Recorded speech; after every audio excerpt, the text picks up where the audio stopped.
So far, Alliance hasn't played any Alchemist games, okay, in the DPC. So this is clearly a development based on either the NA playing it carry, Europe playing it offlane. So it'll be interesting to see if Alliance is shifting more towards what core role they want to play it. But the key thing here is simply that Alliance, when they pick line, it normally is with the Keeper of Light. That is one of their best strategies that FNG stated about in his interview after winning previously. The fact that there now is no Keeper of Light, they need something else to play into. I would like to see this Alchemist maybe be the carry, because if you see Grimstroke and Earth Spirit supports, they don't do anything. Loda, obviously still a big influence on the team. He has traditionally always paid a lot of attention to Chinese Dota, where it is mid. I think that's also a possibility. It's quite nice against these early game rotators like Earth Spirit. It's very tough to try and make plays into the Alchemid. You're also kind of protected just because of how much armor and regen you get from the tier 1, which you can often play underneath. Should we just stop? We're speaking very quickly, aren't we? Yeah, because like, we don't have time. Everyone's so quick. There is just so much to I know, say. but like, we're running out of time. No, sorry. Oh, wait, we're in the second ban phase, so Yeah, we do okay, have fine. some time to breathe. I already finished my coffee. That's unfortunate, but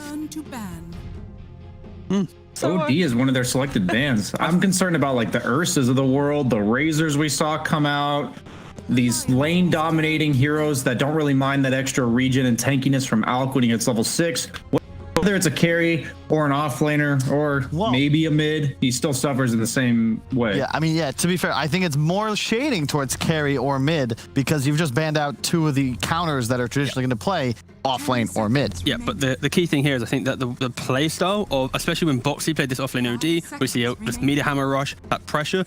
Alk doesn't like that type of pressure. No. So I think this is very much out carry, unless these bans are like super big brain, which is like, we'll ban for the carry Alk and then whoa, suddenly it's an offlane I'll Alk. never see that coming. Yeah, I like the bans. The Liquid, they just ban out 3 heroes that are arguably the best at utilizing a free agonim, specifically the Monkey King. Yeah, oh, yeah. Like you have to get rid of Monkey King when you see because I believe that whole strategy is activated just because of how OP Monkey King Ags is. All right, I really want this to be like a big brain draft because Liquid is banning out like the offlane Alk heroes, and then Alliance is banning out the this is an Alk carry bans. Yeah. So it's like if it's just a carry Alk, then Liquid's basically wasted 3 bans in the draft potentially. But they have to cover it because again, the European meta dictates that this is normally. Oh my god, yeah, this is even more like these 2 supports looking more like a carry. So sad. Yeah. This is like secure safe lane pick 101 here. You got Undying against Earth Spirit. There's very few options. I wouldn't be surprised if Liquid go for something like the Viper, but that's not really Boxy's playstyle, I would say. I am quickly putting some research into S4's pubs if he's been practicing the offlane Alchemist and using, Dota 2 Pro Tracker, great website by the way. He has, again, like he played it earlier 2 hours ago today, 3 days ago. He has been sporting a little bit of the offlane Alk. So again, and this is a hero. Like, keep in mind, like I love OG and hate him at the same time, but in that TI9 rematch, in the upper bracket finals against PSG LGD, they dropped the first game, and then 2 consecutive games they picked Chen Alchemist, and they won both of them. And it's one of the things about this hero that it breaks the game. To quote one of the smartest men to ever grace our Here we go. Ooh. Trolls Cinderin Nelson. Oh dear. Oh, you should have seen this coming. Yep. If you pick Alchemist, Go on, Carl. it's an Alchemist game. It is an Alchemist It game. changes the status quo. Wow. I think the direct quote is, if there's an Alchemist in the game, I would like to call it an Alchemist game. You got to say it with the conviction, the excitement. It's an Alchemist game, Rich. Beautiful. It's unbelievable. So yeah, point is, it means Liquid is now on the back foot. You see Alk Undying, you're a little afraid just because the game might slip out of hand by 15 minutes if you're not careful. Yeah, they need to basically cover themselves right now with like a flex pick because this kind of the volatility of this Alchemist in the draft right now will pick apart like a very static here draft, right? Cough, we need mugs like that. We do need mugs like that. God. It actually looked like a good mug as well. How you know cool how is you it? have those cheap square ones? Yeah, No, that was and you're worried the actually a handle's good gonna one. break if you Yeah. get it too full of hot. Yeah, that actually looked like a proper mug. And you know what? I think someone was watching this. Victor Housens was watching this, and he saw Koik for last.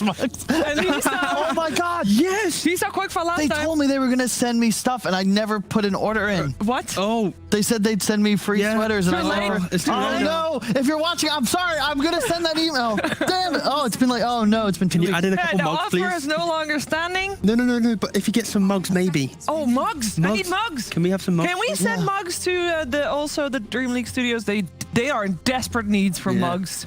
Stop shilling, guys. Come on. Doesn't matter. So Liquid, they go for this Enigma.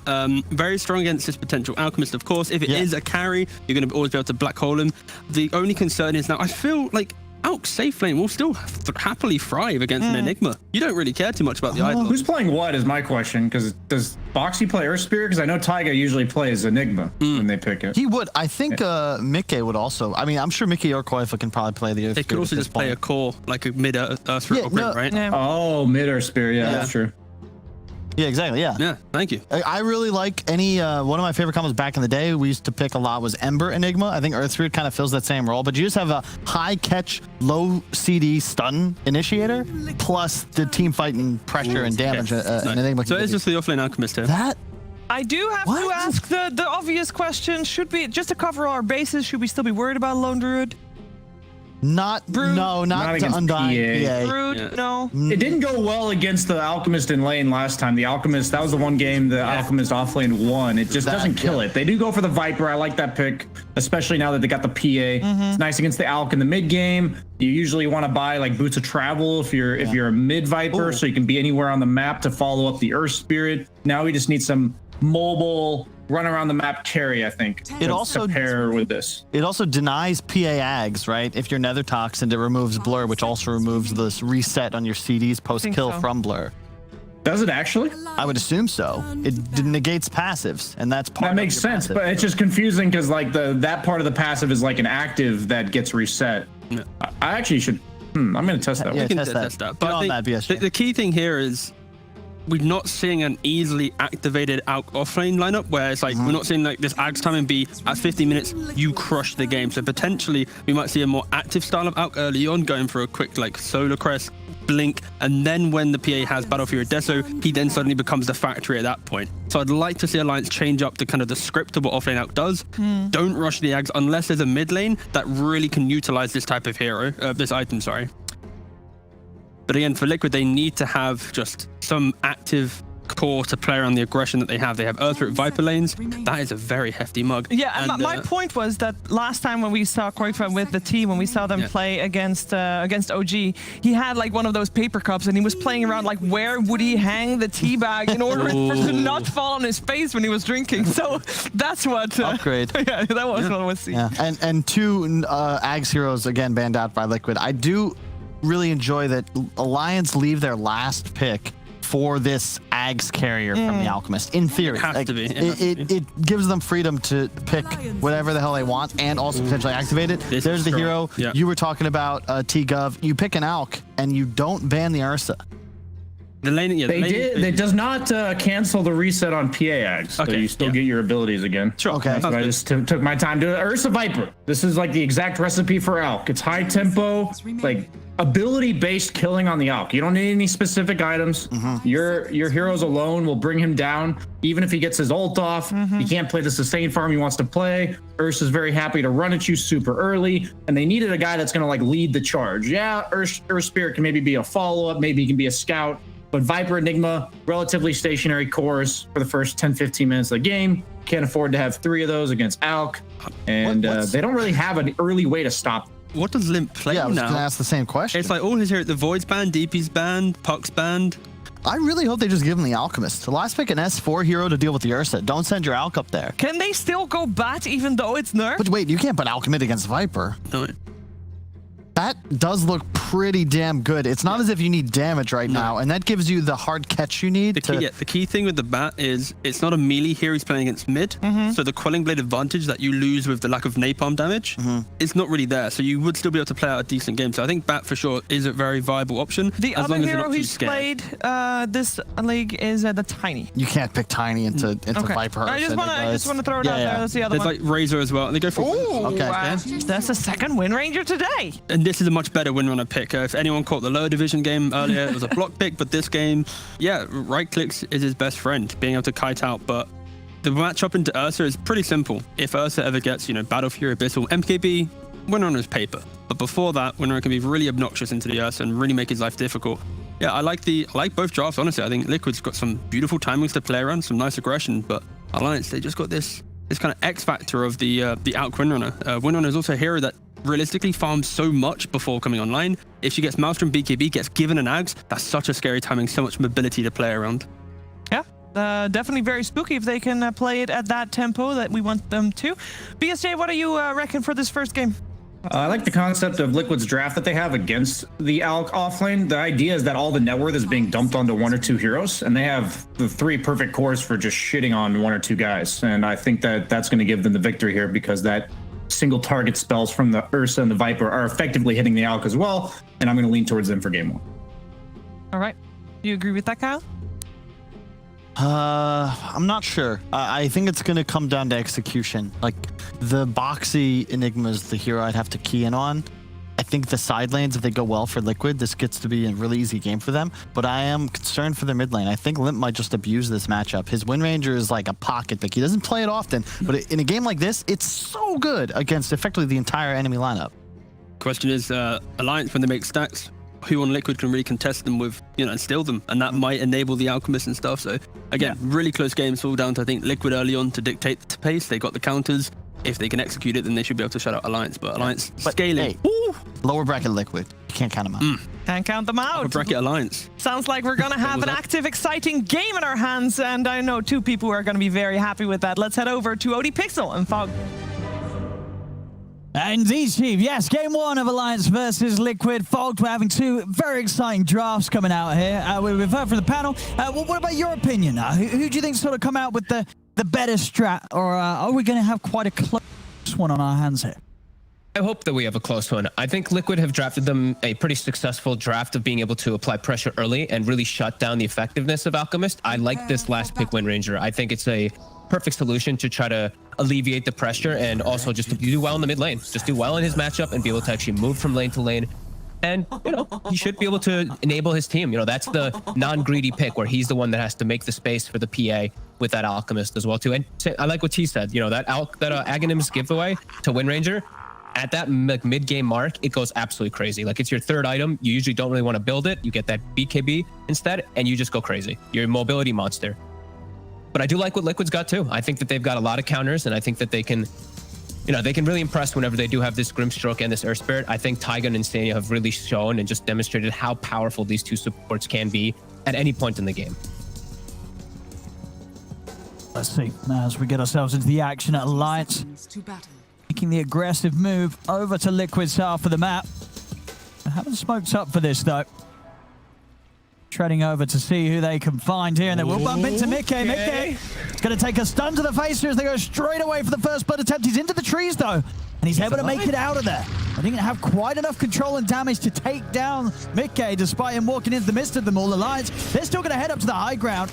Liquid, they're going to start punching back onto FNG, see if Alliance can hold the ground here to get the room, but they're a little hesitant now with the poison laid down on the ground. Alliance will back up, they'll retreat. They tried to get a nice little sneaky kill, get that nice like setup for a 3rd bounty rune, but unable to. They did see some weaknesses in that Liquid draft. At the start here, we see the Vipers almost always get Nether Toxin to start. Enigma's gonna get Eidolon, so you have good ways to pressure. When you have Lion and a dying, natural stuns and strong level 1s, they try to get something out of it. Let's see how these lanes go then. So as you say, the pick of the Wind Ranger, you feel that this lane, Limp, he's got the potential to outplay Quake as a Viper in this 1v1? Yeah, it's all about just you do well in the matchup, and then as soon as you're at level 6, if you're able to go that rush javelin, you get a rotation or something, you can kill that Viper and stop him pretty much entirely. But we've seen a lot of times now Vipers, they've learned how to play this matchup, and they actually just always Nether Toxin push the wave, and then Wind Ranger actually kind of struggles a bit because you don't hit 6 first if you don't get denies. So it's really all about the deny game. Nice little range creep denied from Limp. Down it on the bottom lane. Tiger, he's going to be able to find a courier.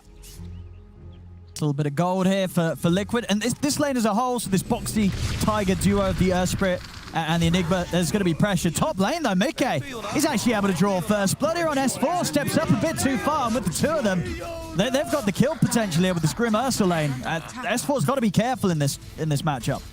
Yeah, this is the lane really to watch out for. This is where the chaos, and this is where I think Alliance can just completely crumble. This is very tough for S4. It's an Alchemist versus Ursa, and not just an Ursa. It's an Ursa with the Grimstroke, one of the best enabling supports in the game. So it is very hard. They have to be very careful how they use their stuns, and they have to force the lane in constantly with acid spray. So just got to be a little bit more careful next time. See how well Good. they're able to do that. Well, taking quite a beating here from Insania. And going back to bottom lane, this is the boring lane. This one, Earthspirit Enigma can't really threaten PA too much, especially not with an Undying at the back. They just have to play to maximize. Just get those denies going, block the camps, don't let Alliance pull back, and just get Boxy so that he can get timings, not really slow down the PA besides just idle denies. Yeah, Koikva, we're seeing Mango being brought. He farms the small camp, pushes in the mid wave too, so he's getting just a little bit more out of Limp, but Limp does have a couple more denies as well. If Koikva keeps playing it like this, as you say, just aggressively shoving it in with the depth, again. He's probably going to get more farm out of it. They're trying to get it onto Mickey. They've got the concoction here. S4 is going to lay it down. It's not enough damage. S4's still got to be a little careful. Insania, he has got the mangoes, but no cooldowns at the moment. They've got the backup. Tiger rolls in straight away over towards Hanskin. They won't get S4, but they'll get the Lion. As Hanskin falls, another kill for Mickey in this safe lane. Bottom. FNG wants to punish that movement, though. He skills the tombstone for this. Getting it onto Boxy, and they'll do it. So Alliance able to, as you say, just at least make an aggressive move themselves to mirror the action the Liquid's bringing up top. Yeah, that's actually pretty important. Like, there was like a double creep wave going under the tower there for the Enigma, so it's really cool that FNG goes for a tombstone point. It's never something you really see. It's always going to be that soul rip level 2. They just capitalize because of their spirit rotations. I like that. As we'll be seeing that a lot. We'll be watching Taiga always making that TP toward top whenever they see a kill opportunity, because he can leave the Enigma alone for the most part. Boxy might have to just be a little more cautious. I don't think he expected that tomb.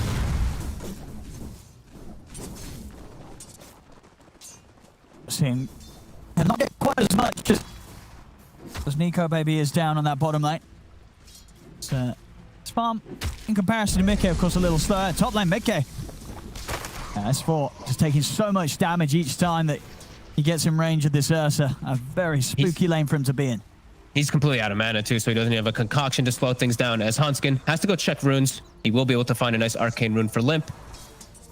Going to be really nice for more constant power shot spams. Koikva is still winning the matchup. He's going to get the 6 a little bit earlier than Limp. That means a little bit harder for Limp to set up for a kill, unless he gets a rotation.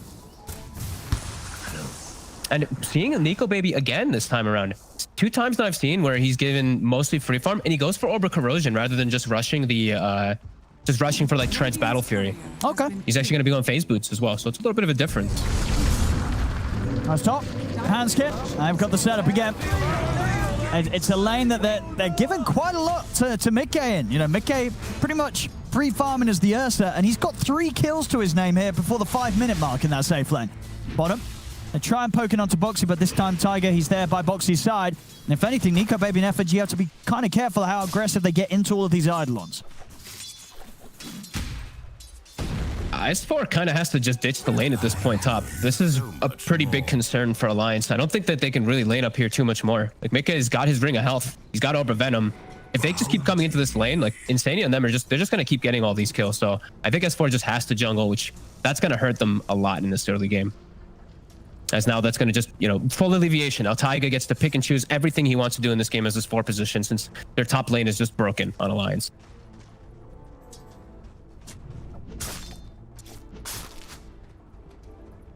I'm interested to see, as you say, sort of after the Orb of Corrosion, the phase, which route Nico Baby wants to go. If he does still want to go for the Battle Fury, if he wants to go for sort of that full fight. We have seen him before. He's one of the PA players that does still like to go the route of just the straight deso and get involved with the team. And I guess that wouldn't fare too bad here, right? Because you've got a fantastic roster to fight around with. When you look at the other heroes of Alliance, they want to get involved in that early action, and it could be, used in a way to punish Mickey going for that Battle Fury build-up and maybe find an opening against Liquid's lineup.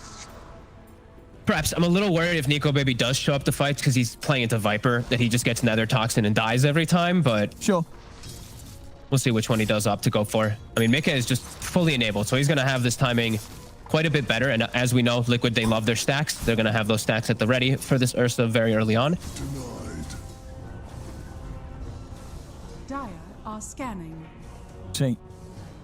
Top S4 now starting to be able to get a little bit of farm here under the tower. Yeah, he's got his bottle. Rotation is starting to come from Koikva. It's spotted, though. This ward inside the river. Both wards actually pretty much on top of each other. They will see Koikva making the move up. I mean, they're Insania. trying to get a little aggressive onto Insania, but as you say, they're aware of what's going on. Bottom lane, Boxy gets jumped upon, immediately out with the TP. Good tower damage coming out here from Alliance, FNG. You even see that Undying beating on that tower. It's getting pretty low. This is nice pressure coming out. Every time they do see an opportunity when Taiga leaves. Are seeing Alliance capitalizing on this. As the tower is gonna get put into deny range any second now. But they're able to stick around for the last hit. Oh, look, Limp's actually making the connection over. This could be a really nice rotation. Taiga is going to try and make the jump forward here. At the same time, though, Nico Baby goes straight onto Boxy. Boxy sniped out by the power shot from Limp. They'll lose FNG, but this should be a cleanup for Alliance as Limp finds the setup onto Taiga. They clean up both kills. A tower and both heroes dead on the bottom lane. Alliance really getting that pressure into play down there. Really nice play by Limp. And I love that FNG went for this. You know, a lot of times people would just default and go for, you know, your Soul Rip level 2 and stuff like that. These two moves that they made when they saw Taiga move out were so impactful. They've completely shut down the Enigma in this early start here. And now just, I mean, taking the offlane tower, that doesn't happen so much anymore. It used to be a big thing that we used to do in the past, but they're able to get it this early on. That's going to give a lot of freedom for Nico Baby because he also has ward coverage. You know, they did put down the double wards to protect them, so this is some good stuff from Alliance here early on. Yeah, they already got sort of, as you say, good vision starting to step into that triangle. And with having both of those tier 1s taken as early there as they have done, they've got a lot of routes for access to try and find the setups. At the same time, though, Liquid, they're coming off the back of their own smoke. Taiga moving Quakefor into position. Quakefor went for the brown boots, rushed into Rod of Atos, so he has got good setup and control. Bottom lane, Boxy getting poked upon, but they're going to see Quakefor. They're going to make sure they get their cores out of it. FNG is going to get kicked up to the cliff. He'll be left behind, but at least Nico Baby will be able to have the information to get himself out of it and not stick around. Same time, in the mid lane, Insania was trying to pick up some levels. Limp, he's able to go for the solo kill, and in fact, bottom, Nico Baby actually finds the option to get back in onto Boxy. As Liquid start to break back up and split up to their respective lanes, Boxy's left alone, and Nico Baby, he leaves no hesitation there as he jumps for that opportunity. And his Orbital Corrosion and Phase Boots, they pay off for him to get those type of solo kills, absolutely. So it ends up working out for him right there. Taiga, we see him get a nice D ward, and we are seeing Limp. He's got this, you know, he's got this good timing here now. After he gets that solo kill on Insania, he's got his Javelin, he's got Fairy's Trinket too, which is going to work really well with it. And he can actually set up for some nice focus fire kills. Mickey is that big monster, though, that they're going to have to deal with at some point, as he is the top of the net worth. And we're imagining, you know, Insania is going to start getting those stacks ready. We already see 3 double stacks inside their triangle, their defensive triangle. So far, there's every reason to believe that Mickey, he's going to get this Battle Fury in good timing, and that item after it's going to come out seemingly just, moments after, with the way that Liquid have managed to set up their half of the map. We'll see what Alliance is able to do about that. Bottom lane, Taiga trying to chase down Hanskin. They're bringing in Quakefor again off the back of another smoke. See if he's going to have the setup. He should do here. Hanskin's been found. Quakefor with the rotation gets himself the kill. I like that he's gone for the Atos build too this game. Double mobility cores that can get really punished by that. The Wind Ranger as well as the PA. So it's going to work really nice for his Nether Toxin. And Boxy gets some space now. Since they will be able to kill the Lion, he's able to put pressure on bottom. And he's been slowed down a lot. So his book is going to come out much later than usual. We've seen S4 now come out a decent margin ahead of that Enigma. And he's already queued up he's already got the Ags queued up. So more than likely going to go for the Wind Ranger at the start. And then it's going to be there for Nico Baby too. So I think so. Always going to have those nice cores to be able to amp up with it. But that means he's going to be naked. This is going to be a full naked Alchemist. Sure, he's essentially a free kill for Quakefor or Mickey if they find him in the action. Yeah, which he probably would be in the most part this game anyway. Brian was talking about how there's certain heroes that it doesn't really matter what items those heroes have. They'll just kill you based off their innate skill. Ursa is absolutely one of those. Ursa, same thing with that Viper versus Alk. So yeah, S4's game, it'll be tough, but he's just going to be this glorified kind of support to buff up his allies. Yeah, and so I think, all things said and done, only dying the once in that top lane. That's kind of as good as you can ask for in the setup that he was given against the Ursa Grim. Absolutely, especially with like an Earth Spirit who had the potential of him, like if he dies once or twice afterwards, like Earth Spirit's just going to thrive. And yeah, so it's good shit. It's good shit from Alliance from the start. Dire's top tower is under attack. See, Limp, 500 gold off the Maelstrom. Taiga coming in the roll. Is he going to be able to get both those stacks there? He is perfectly done. I mean, as you say, look at the jungle. They must spend many hours just sort of stacking because they really do have it down to perfection. And at a level that we just don't see any other team really just hit the numbers. You know, you look at the squad, sure, people are stacking, but somehow Liquid, they just take it to another level. Every game, these every players year. had years of experience practicing in Han. You know, that's all you did in Han was just stack camps, and they've brought it here. Wait, what do you mean? Was that literally? Why? What was the difference? It was a huge meta in Han always for stacking. You could stack infinitely for a long time. So, I mean, yeah, there's definitely some truth to that. We know the background of a lot of Liquid's players, and hey, it works. It absolutely does, and they're able to slow down a little bit of this game. Don't think Alliance minds a slowed down draft by any means with this Alchemist able to get space to farm these Ags as he's halfway towards the first one. And Nico Baby is farming unpressured, as they did get those towers so early on. And now Liquid, in the river. Tiger gets set up on. So if they've got this, they don't land the shackle shot, but hey, they have it here with Hansken dropping the finger down. Structures are fortified. Very nicely baited there, just waiting for him to jump in. Yeah, PA and Alchemist sitting back hitting jungle. Have to feel pretty good if you're Alliance, but there's that timing. Here we go. First the Battle Fury, and look at these stacks. Oh boy, here we go. Decently faster than the average from Mickey. And it's actually really important to point out too, I want to say like 90% of the times when I see Ursus, they have the 404 build or 414. He's got true. 1 point in the Earth Shock, so he has max overpower. Yeah, so he's fight ready as well. Pretty cool. He's going to get a lot out of this, and to make sure that he's going to be, as you say, incredibly fight ready. He'll be getting that BKB straight up after the Battle Fury. We'll see that bottom Tiger. He's looking for the lead in onto FNG. They'll be able to find it. Limp is here with a wraparound, though. Boxy trying to step over, but with the reveal of Wind Ranger in this area, Liquid, they don't want to try and push in any further. No, they're still feeling like they can't force the issue. You know, Undying and Wind Ranger, they're very strong still during this time, especially if the Alchemist rotates over. Still is tough fights for them really to just surround versus Undying. As we know, he's like the king of the early game. Done a great job in this early game on Alliance. 6-6. Very nice and close. Exactly how we want it for this series. Let's see how we're doing on Nico Baby's Battle Fury. He's Not getting bad. there. Of course, it is a little slower, but part of that down to the fact that he built this Absorber Corrosion, which I think in the long run it did allow him to get those early kills. We see 3-0 and 1. He was able to really play his lane to its full potential with that build-up. And honestly, sure, it's not going to be a Battle Fury timing the same with the Ursa, but with the game this even, there's absolutely room for him to catch up. And as you say, eventually he's going to get that net worth boost from S4 and his Aghanim's. Top lane S4, And he's going to be able to walk in straight onto Koifa. He just steps up, drops a concoction on his head. Koifa wasn't ready for that one. They perfectly set up for it too. I'm not sure how they exactly knew where he was, but S4 was so aware of the Viper's positioning. He hid in the tree lines, started the concoction stun before the Viper even turns the corner. Great setup from Alliance, and another read of the play, read of the map, where they kill the bottom Earth Spirit setting up for Rune, kill the Viper as he set up top, and get another tower. This third is tier 1 already. Some super quick pressure here. 14 minutes in to have taken all those towers already. And S4 just gets to go back to his triangle, farm his stacks. He's got an Ags in a second, 500 already. Okay. 500 off from it. And you'd say, well, absolutely, first one going to Limp. Give it a Limp. Limp can literally be, he's so mobile that Viper can't match the mobility. And Koifa still doesn't have bots. So, that Ags is going to be given super equip, and Limp is going to be making moves everywhere. And I think Liquid's really going to struggle to match that movement.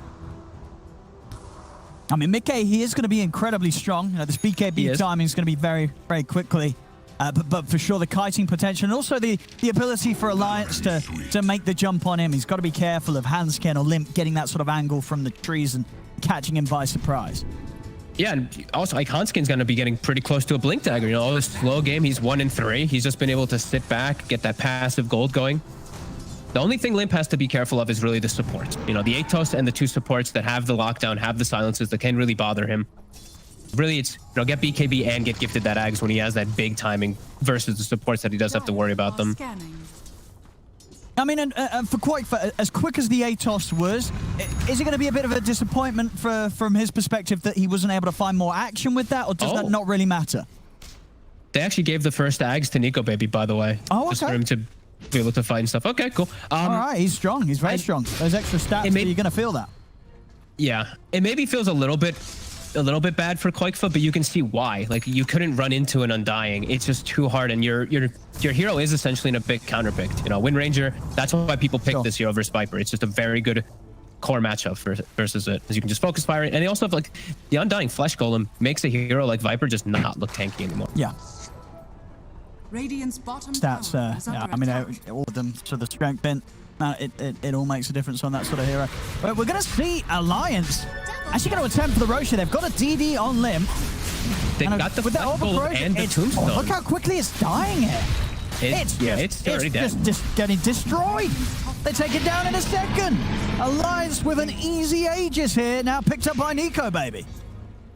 I feel like people always forget the effectiveness of Flesh Golem versus Roche. You know, 25% spell amp with an acid spray with all this armor. It's just dead. And now you're playing versus a PA with Aegis and with Ags, and he's gonna have time to sit back and farm BKB. This is definitely concerning for Liquid. All right, yeah, this PA mighty strong. I mean, Tiger, they're gonna try and I don't even know if they can take him down the once. They're gonna give it their best shot. Now they're gonna roll out. They realize that this is not a kill that's happening. You know, They're like, what let alone twice. Why they got so much let alone HP? once. Yeah. So tanky from that Ags being gifted. Koikfa, he just walks under a ward down bottom. They're already setting up for him. Nico Baby's already on the charge. Now straight away making the jump. Hex set up from Hanscan and he's gone. I feel. I'm surprised he fingered. Okay, I mean, hey, you got to get those stacks, dude. that's true. Look at those stacks. He's preparing himself for the Aghanims, you know. That's why he's following S4. He's like, please, sir, can I have an Ags? Mine's very useful, I swear. Hey, This is excellent stuff from Lion so far. Just really good wards, really good reads of the map, and it seems like the last like 6-7 minutes or so, they've just been perfect at understanding where Liquid's going to be set up. I mean, how's sort of Mikke's game going now? As he's got the BKB done, getting the blink up next. I mean, at what point do you feel Liquid's sort of saying, right, Mikke, we want to get him involved in some action, sort of take him away from the farm mode and actually start to utilize the Ursula? What point is he strong? I feel like he already is strong. I think they can actually fight around him. I think their bigger thing is just wanting Boxy's BKB so that then he can always just black hole and they have a match. There we go. Versus that annoying Tombstone. Could be a quick one here onto FNG here. Tiger having the follow-up. Hanskan's actually going to jump in. They're going to look to fight Nico, but he's straight for the back lines. He's looking for Insania, but Mikke jumps forward. They'll keep Insania alive. Now quite for looks to turn. Tiger trying to roll away, but they jump over. They finish him off. Limp takes the kill. As the rest of Liquid will back up. Just get the trade there between the two of them. You saw that, yeah, great aggression here from Nico Baby, ready to jump in. Unfortunately for him, though, we do have Insania having the Ghost Scepter. Wasn't quite able to kill off that Grim in time. I saw both of the supports on Liquid rushing that, so just knowing that the majority of the damage is going to be coming out either from Focus Fire or from PA hitting someone. Ghost Scepter, very valuable. Now, I mean, Nico Baby's going to be able to get his BKB at a super nice timing. So, yeah, I really think the big thing for Liquid, for them, is just get the BKB for Boxy finished. He's very close to it, and then look for those engagements. And then it can be a little scary for Alliance where, you know, they don't have a way to stop it. And who's sort of the big threat, the big target for a BKB black hole? Would you say it's Nico Baby or Limp? It's Nico Baby. It's Nico Baby. Oh, yeah. Limp can get addressed by the supports. That's the thing. Like, he's actually about to have BKB, so that'll make it a little bit easier for him. But the supports can deal with him if they do get the connection of spell. Actually, Koikfa even buying a Ghost Scepter too. Just really seeing that it's mostly physical damage on Alliance. Getting ready for the E-Blade setup. And now Taiga's hunting. He sees the acid spray, but S4. And does this sort of surprise you? Now S4 not going for another axe. He's going to start building for himself now. He's queuing up the blink next. Okay. I mean, it is a very, it feels like a very carry meta. So just giving it to the carry first and then Limp, sure. Good luck. You're on your own. No axe for you. I mean, he'll give it to him. He'll get it eventually on Limp, right? So you don't want to be fully naked on the Alchemist. Sure. Blink is always a nice pickup for follow-up for stuns and control. I guess very nice as well. Again, some sort of the setup as well. You see an Earth Spirit coming in, you see that Rod of Atos projection coming at you. You're going to get the chance to react. Yeah, and he can get on the back line too. He can follow up with the PA, and then it's like, okay, PA's killing everyone, and then there's an acid spray on top of him, right? Like, just because the Alchemist can get to that point. Wow. As Nico Baby, ED, and they both have BKBs. Yeah, he's pretty scary. Mikke straight into the trees. He senses something's up. He is right out of there underneath the tower. Unlikely Alliance is going to be able to reach him. As deep as he's keeping himself. So, good read from Liquid here, making sure not to lose anyone to this last minute of Aegis and that DD in a bottle that Nico Baby has right now. Maybe losing Taiga. Power shot won't quite connect. He'll be able to roll away. But might stay down here to continue the push. Let's see what Taiga looks to do.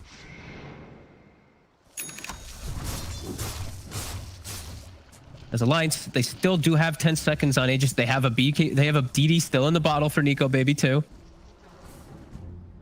And they do have good ward coverage, good ward vision right now. They actually do see Insania. They do see Liquid all up inside this inside their jungle at the moment.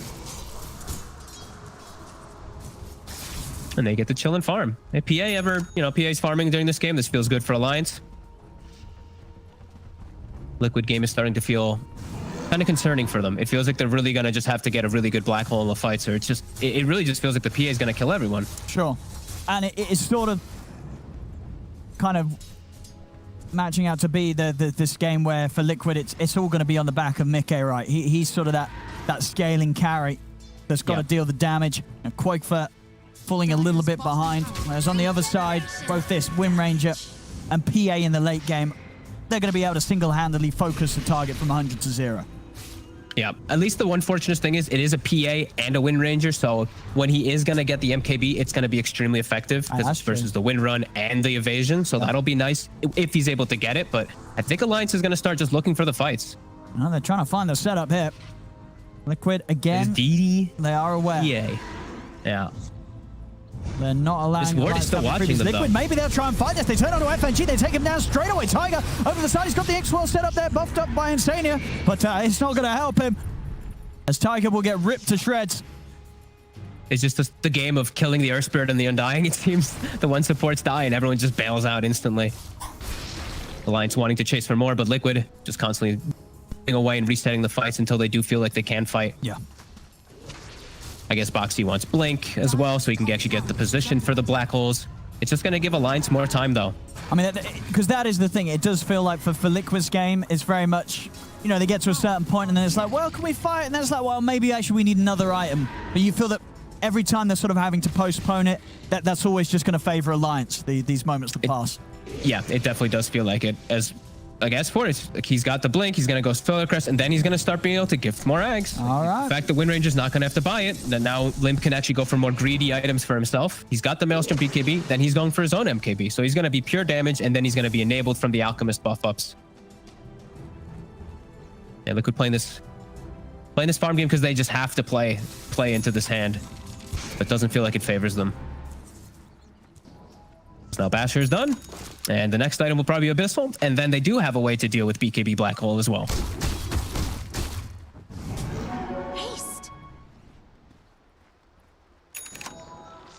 10-8 and slightly growing lead here continuously for Alliance this game. A very steady one. 4K lead. Nico Baby now level 18. Well and truly enabled. Say for Liquid, okay, waiting on the MKB and Boxy on that Blink. Boxy pretty much having the Blink. It will have that solid jump, and that, of course, the Aegis is gone. So if the fight comes to Liquid, they could look to fight with the Blink BKB. They don't really want to go searching for it, but they have the option to be able to. They ideally want to wait for the MKB, but like I said, if it does come, then they will be able to maybe get a setup if Boxy's able to find the good one. They're actually going to go for the smoke, so let's see what they can find. Maybe they can catch Alliance off guard. So should be as Alliance. Every coin is under attack. Good as opportunity as any to get that Blink black hole off. Are they going to get all 4 bounties with an Alchemist? They are. S4 just walks in, so now they're aware that Liquid is definitely smoked, making some move. Yeah, they get 4 bounties with an Alchemist lineup. That's kind of the dream. We're going to see that net worth really swing up quickly. And Solar Crest is done, so PA even stronger now. He limps silently looking at S4's quick buy and hoping. He's actually got the execute up himself. He's trying to subtly send a message to S4. He's like, please. Please. And we'll see. As into the pit they go. Alliance. They're going to go for this. As we said, though, Liquid, they've got that jump. Can they find the opportunity? Can they get that angle, though, from Boxy? They're going to Tiger. try for it. Tiger's going to try and start off the action. BKB's popped by Nico Baby as he turns straight away. They're looking to find the easy kills. He jumps over towards Mickey, forcing Mickey to head off to the Cutting side. BKB. The shackle's down. He's got Tiger Box. He's going to jump in. He gets the black hole onto the two of them. Do they have the follow-up damage though? S4 is still looking pretty healthy. They don't. FNG is still alive as well. He can't kill him in time as Nico Baby turns, crits down Boxy over towards Mickey. They go Mickey pops the BKB. He's able to tear down S4. But the rest of Liquid, they've got to run because Limp, he's on the chase. He's over to Quaitfa. They've picked up a fourth as it's only Insania left alive. As Alliance, they'll continue to run him down. As Liquid, they just can't find the fight there. Alliance were more than prepared. As it really seems that with every moment, Liquid just slipping further and further away from any opportunity that they really had this game to fight against Alliance. Alliance are getting so far ahead now off the back of that fight and what will now be another Roshan.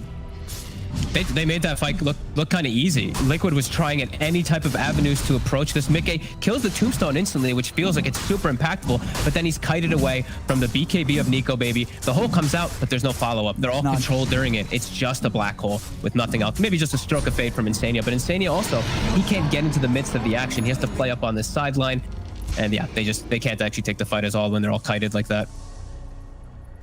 No, just excellent moves there from Alliance. It does just seem that this game, Alliance they know the path to victory and that they haven't strayed from it at all so far. And Liquid's, it's hard to see the answer. You know, how do you deal with this pressure and this momentum that Alliance has? Nico Baby, he's already on the hunt behind the towers. He's looking for action. He's going to jump over towards Boxy. As the follow-up's there, Boxy locked down. Alliance just picking apart Liquid one by one now. And Limp has the Ags. He bought it for himself. He wants that mobility. It's so good versus the Ursa in the game anyway, so wanted it at this point. And this is really where Alliance, it feels like they can actually close the game pretty soon. Liquid, they can't take any fights. They have to get, it really does feel like they have to get a three-man black hole, and they have to have everybody beating on it. I mean, this is really just looking very good from Alliance across the board so far here in this game one. I mean, what do you think the biggest difficulty has been for Liquid this game? Is it something that their draft lacks?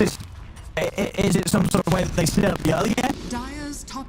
I think Alliance just played the early game perfectly, honestly. I think FNG, like, skilling the tombstone at level 2, killing Boxy, shutting him down effectively twice, taking his tower, taking mid tower. It feels like everything really just went so perfectly for them because of just a couple rotations that didn't work from Liquid.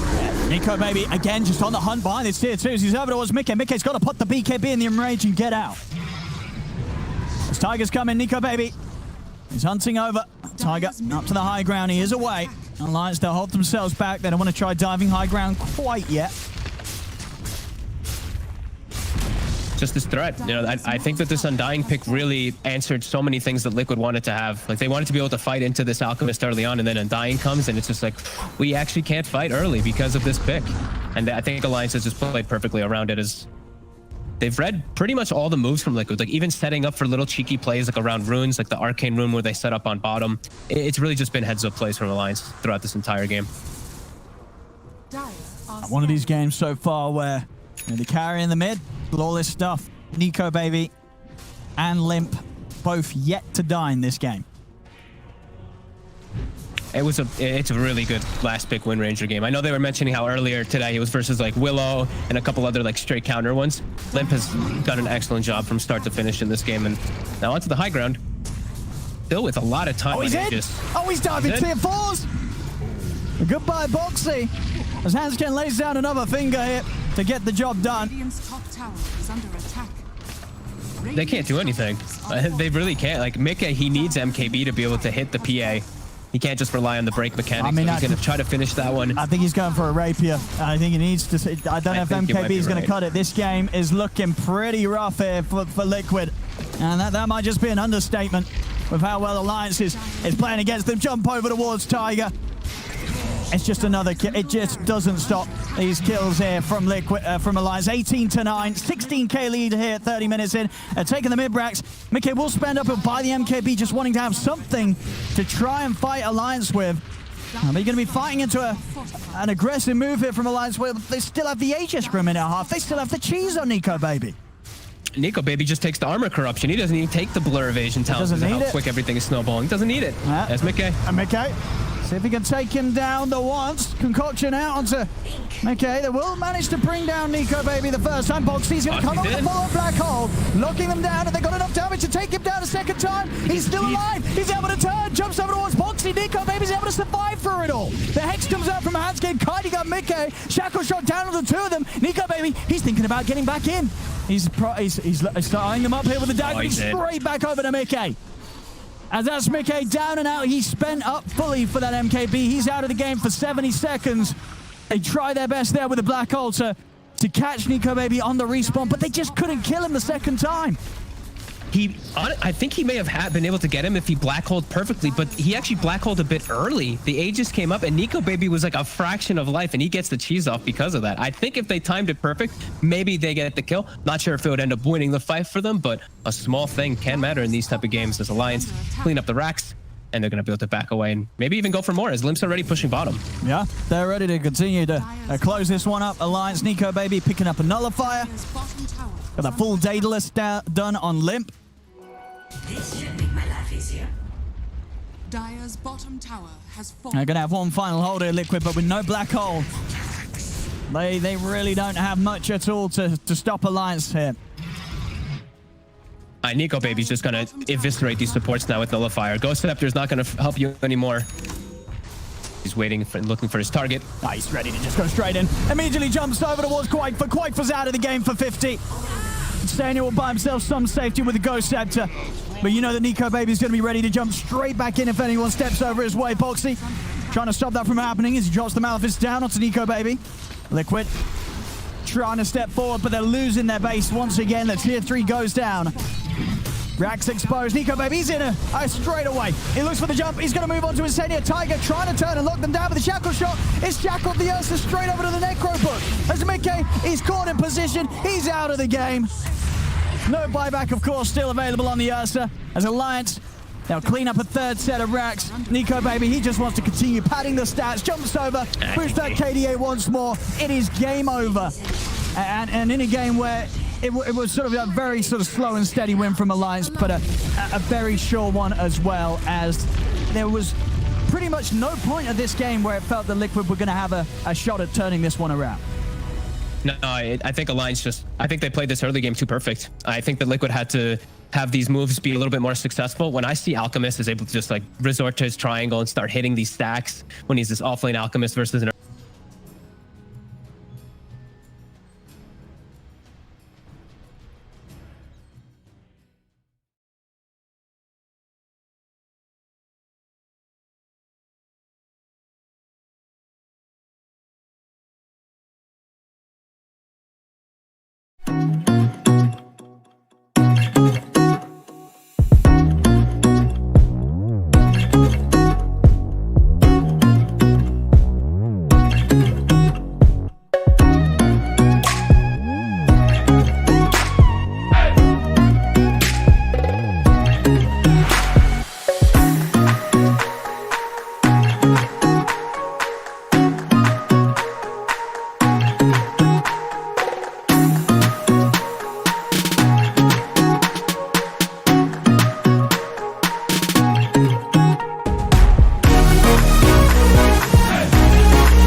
to ban.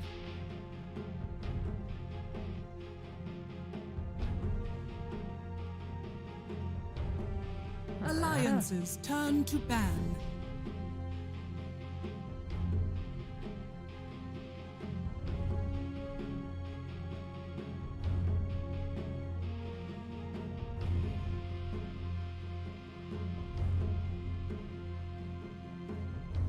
Ten seconds remaining. 5 seconds remaining. Team Liquid's turn to ban. Game 2 around the corner, Alliance and Liquid. And when we saw Team Liquid being 1 game down against OG last Saturday, they were able to bounce back and they were able to play better. And we're hoping that that's going to be the case now as well, because at least it would give us a little bit more of an even game. And let's see what these two teams have for the second game round, though. We're joined by Brian on the big screen. We got Kyle and Tigov as well. Brian, how's your internet doing? I checked it. It seems fine. I'm not going to move because I'm a little slow here. You're a little bit slow. Whoa!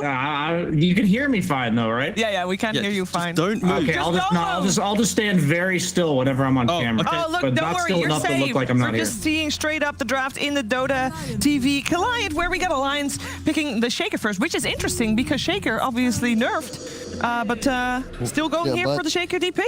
It's The key thing here is simply in game 2, Liquid took second pick, therefore they don't have to think about this Alchemist. It's off the cards now, right? Because it's all about that 8 pick and you can close out the first phase. So now Alliance, they go back to another very strong opening from themselves, the Shaker DP, one of the few teams that also runs Shaker in that 5 position if required, like we saw earlier today with Nigma as well. In addition, because they know they're giving up Puck with this option, Liquid, when available, will pick Puck. They've proven that this entire DPC, so they get rid of the Lone Druid. You don't give them that combination that they were so effective with in their opening series of this tournament, where they trounced their competition. Now, who is it? It was not Tundra. They played, it was Viking, I believe, right? Yes. That they just 2-0'd. Yes, it was a swift 2-0. It was CM, Puck, Lone Druid in 3 games. 2 games, sorry. I like the Tiger Earth Spirit. I think he just needs some better heroes to play around. You know, Mickey Ursa, not as if he underperformed, but you know, you're playing a Battle Fury builder. It's not like you're going to get too aggressive early on. Viper Enigma, you're not going to really go run at people too much. The Puck, much easier to play around, but it could be Insania. They will play at 5. I always like to bring up the space makers and space takers. Last game, Ursa, he wants the space being made for him. And even though it's nice to play around him early on the Earth Spirit, if you're only having 1 core with a good start and he's the guy that's supposed to be farming, suddenly you have 2 recovering cores and then you have another core that's still farming. So you've got 3 people that just fighting for farm all over the map. And I think Team Liquid, they'll run it back in a different way where they're going to play around the playmakers with the Earth Spirit.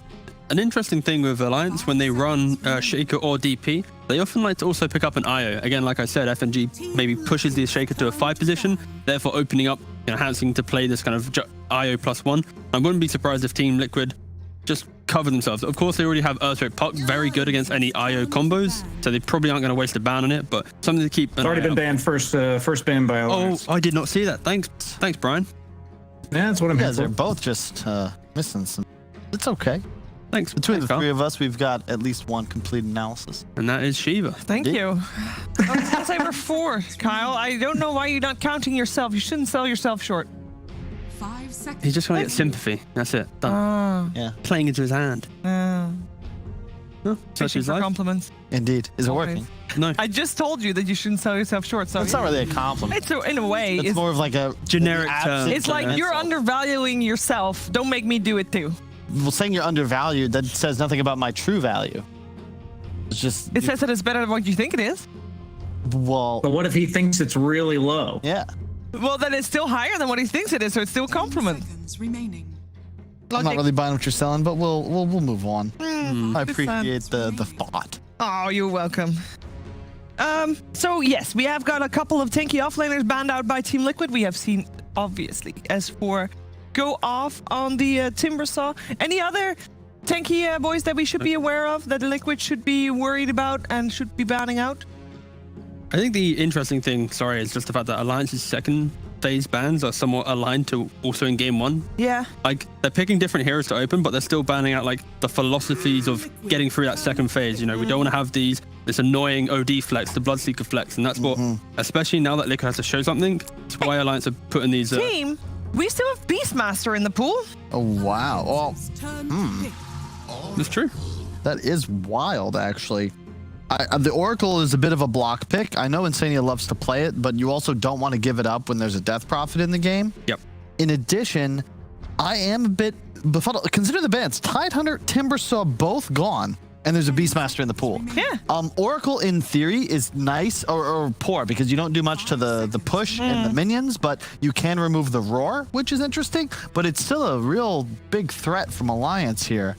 But not the best laner with Shaker, so perhaps why they... Yeah, I was going to say the Shaker Beastmaster duo is not all that great. Usually you want like a Shadow Shaman or some ranged hero to capitalize on the board slow. The last time they had the Shaker at position 5, they went for the Mars. The time before that, they did go for the Beastmaster when they were playing against OG. They won that game, but that was the game. mostly no flame, but mid one did feed, I think, 4 times on Ember Spirit. S4 had a Necro 3 at like 12 minutes and pretty much won the game single-handed. It was mid one, right? It was a topstone on the Ember in that game. I think that was a mid one. I think it was mid one. For Alliance here, they need to basically understand what this Earthshaker is doing, because they can just pick, for example, a strong... Like, you could also look at like casual PA here, for example. Okay, they go for the Fury. Oh! It's time. You are playing against Alliance. You don't... Not ban Prophet because... Okay, I'm not going to do it. It's too much. But the gist of it is because you think you can counter it. Do they think they can counter it? Well, here's the thing. So... Conceptually, Oracle's weak against minions, right? Yeah. So you don't go Beastmaster because you have an Earthshaker. Instead, you go for a Prophet. You want this ranged hero to play with the Shaker. Prophet's also much better at sustaining in a 1-on-2 scenario, which frees up your Earthshaker to do as he pleases. Plus, it is Alliance. This is the Furion. It's so good against the support Question: They have only played Nature's Prophet on position 5 so Yeah, I far. would say Same for Shaker. Yeah, it's like if they want to run the Fury in 5, they can, but it can still be 3. This is where this casual Fury in here, it plays well into both lanes. I would expect it to be off lane because I think Into the Oracle does really well. It's too but good. It's still easily, like, imagine they pick a hard count. If they pick Troll here, for example, suddenly, is that banned? No, it's not banned. I haven't made a mistake twice. Suddenly that Fury is now a 5. You pick an off lane to deal with Troll. I agree. I just think that it's so good as a 3 at the moment. They would have to require Liquid to pick some real strong anti-Furion cores, just because the Orchid also kind of forces the Puck into a Yules build. And you no longer have that flexibility from Liquid where Puck could be Insania's hero because you've already committed to Oracle, yes. This is also the issue where they've already played Puck into DP, so you need to have that thing. But instead, this is the Viking draft. I don't know if that's a good sign. This is a Liquid draft. Let's not, let's not. Brian likes it. Yes, I like it. This is nice. It's aggressive, right? Leshrac needs a squishier hero normally, and Oracle Leshrac is a classic pairing to push you in. It's like the same as Oracle DP. Exactly same concept. That's what happened in that Viking series where they used this to beat Secret in that opening game. The DP was banned, so they replaced it with a Leshrac, who doesn't have that same ability to keep himself alive, but when played well, the damage output is higher on the Lesh, and you still have versatility because this could also be Mickey's hero in the safe lane, not necessarily required to be mid. Yes, for sure. How about does Nico Baby specialize in anti-mage? Doesn't really seem like his type of hero, and not the best as meta, but that is a lot of int heroes. Every carry can play anti-mage. Let me rephrase. Every carry thinks they can play anti-mage. Aspire, exactly, yeah. It's like a badge of honor almost. It's like the ultimate flex. If you can go to TI and win a game, how many people and players have tried to do it and close out matches? Out of all his heroes in the top 8 heroes, anti-mage 48% win rate. The rest 60%, 63, 65, 69, 61, 64, 55. Anti-mage up there 48.48. But if it is a good enough anti-mage game. Oh, I'm literally just quoting some random numbers for sure. If it's a good anti-mage game, why not? But the thing is, every game, unless you're overall last picking it, you're never going to have a guaranteed free anti-mage game. Liquid would still have the opportunity to pick one of their pretty standard boxy heroes, be it Slardar, LC, where you're going to have that option to lock him down. Yes. You're going to carry Leshrac at that point, or what? Yeah. Mickey will play it. No, Mickey probably will play the Puck. Oh, good point. And they go for the Beastmaster. Sure. Wow. All the summons, all the minions, all the stuff. It's very good against Lesh. Yeah. It's very hard to play Lesh in the Beastmaster because Lesh has to be point blank range to do any of the damage. And now if you're running into a fight where there's Beastmaster summons and a Death Prophet exorcism going, you actually just can't tank through all of it. The whole idea of Lesh that makes him successful is that his damage is more overwhelming than yours, so you're supposed to run away from him. And I don't think that's the case with this Beastmaster pick. And that is legit what we have right here. And it's going to come down to these team fights. Who can, it's a Russian slap fight. Who gets knocked out first? Because Leshrac if he's Oracle ulted, if he can stay alive with like a Bloodstone as an example, that spell Lifesteal plus Oracle ult does work in conjunction. You can just run at these heroes and kill everything in your path. But if it goes the other way, Liquid have no damage and they all die. Also, I think a nice interaction for the Beastmaster. A lot of times when Les pushes these towers, he likes to hide behind trees, be a little bit cheeky early on when the game gets a bit difficult. You chuck a Hawk there, suddenly he's dying in these positions where normally against most heroes, he's getting a free tower. So it's also a nice little interaction to look out for. It's both sides really just doubling down. Alliance, I dig it just because the Death Prophet, and one of the reasons I think it's excellent as an opener, you can play it in so many different ways. It could be your 5, it could be your 3, or in this case, it can be the centerpiece of your draft, which will now be able to have incredible tempo and team fight just right as you pop into the mid game. Alliance has to pick a carry that can jump the backlines right now. Like, this is why you see them banning out PA, for example. Yep. I feel like if you're unable, you mentioned this whole idea of the fight from Liquid. If you do not kill Oracle to start the fight, be it with DP just finding him through just walking up the high ground, Fury scouting him out, or Hawk, there is no way you can actually beat Liquid simply. This can also be Boxy's Leshrac, keep in mind. Yes. Like, this is the other reason. Yeah, flexing to the very end. Puck Lesh is basically in all 3 lanes, pretty much. But I think BSJ was right. It will be a Mickey Puck mid. Or I guess Koifa hasn't played Puck. It's been Mickey every game. It's been Mickey every game they've played Puck in the DPC, but they've only done. And they do go for the anti-mage. Oh boy. Okay. And again, like mentioned earlier, it is a good anti-mage game in theory. There's against a Puck, it feels really terrible because the entire game, as soon as Puck gets agged, you're very scared. It's this combination, crazy amounts of pushing power and a really formidable mid game, and then the AM is your insurance policy. The heroes for Liquid that I mentioned before, Slardar and LC, yeah, you can kill the anti-mage, but will you be able to help your squad stand up to this Death Prophet ult minion army charging at your towers at 15 minutes? But look at the bans though from Alliance. They're banning out carries because the things that you're describing don't give Liquid a clean win condition against a potential anti-mage. So they identify the weaknesses of an anti-mage pick, ban out those carries, and now it forces Liquid hand. This Leshrac has to be mid. They need to pick up the carry to win the game. Like, they need to go for some like Ursa or something. Is Ursa banned? Nope. You could Ursa. They need something just to. Ursa and the Beastmaster is unplayable. That's true. That's a good point. It's Yeah, Meepo, folks. I actually think they might have to Meepo, but I don't know if they And play isn't it. it a bad And a Meepo shaker? game? Wait, It's a 5 shaker. all right, we both had 2 bad suggestions. Now let's go for the actual pick. Brood. The Brood. Okay, That was the third one. Yeah, it that had had to be that, something, Something. extra Gorgonzola-y, because this was not a game you were just going to win if you played it straight up. How well does Beastmaster do against Brood nowadays? I know it used to do 5 Not as axes, good because but it's I believe you still kill them in 2 axes, 2 rounds. Guys, isn't also Anti-Mage pretty good against Brood? Am I wrong? No. The whole idea right now, Liquid, if you think about their timings, it's laning phase, they survive into mid-game dominance, and then they eventually do fall off. Alliance, on the other hand, they have decent lanes, they fall off in the mid-game when Anti-Mage isn't a hero, and then they are destructive in the late game. So it's that window that Brood really brings out, but I kind of feel like Alliance had Team Liquid backed into a corner, and that's what they came up with, but I do feel like they're outdrafted. But let's hear from Brian first. Yeah, I agree. I think going into that last pick, Alliance was crushing this draft, and I think Liquid had to do something nuts and Brood into Beastmaster, Earthshaker. That's kind of nuts, but it's basically if Koifa dies once or twice in the first 15 minutes of the game, they have no chance. But if he can snowball, then Liquid will take it, but I'm going with Alliance. All right. Yep. I was leaning Meepo because I think that would have given them more fortitude as the game progressed. But in this case, suddenly you're in this awkward spot where you need all of your cores to go off. Your Broodmother has to shrink the map immediately. If you get this like Orchid timing, but AM keeps up with you and eventually has Manta before you've like kind of closed out on tier 2s, the game gets really hard. You need Koifa to have like 4K, 5K gold advantage at like 25 minutes or so.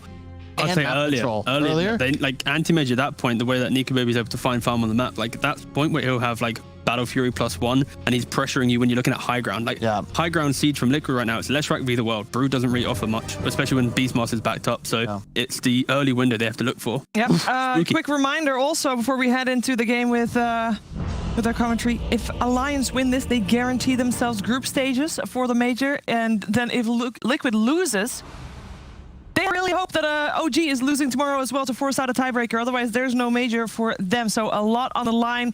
Let's see how this is going to play out together with OD Pixel. Thank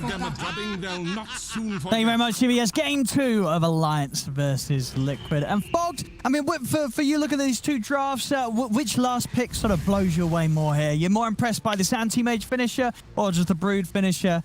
Sort of look the stronger ones.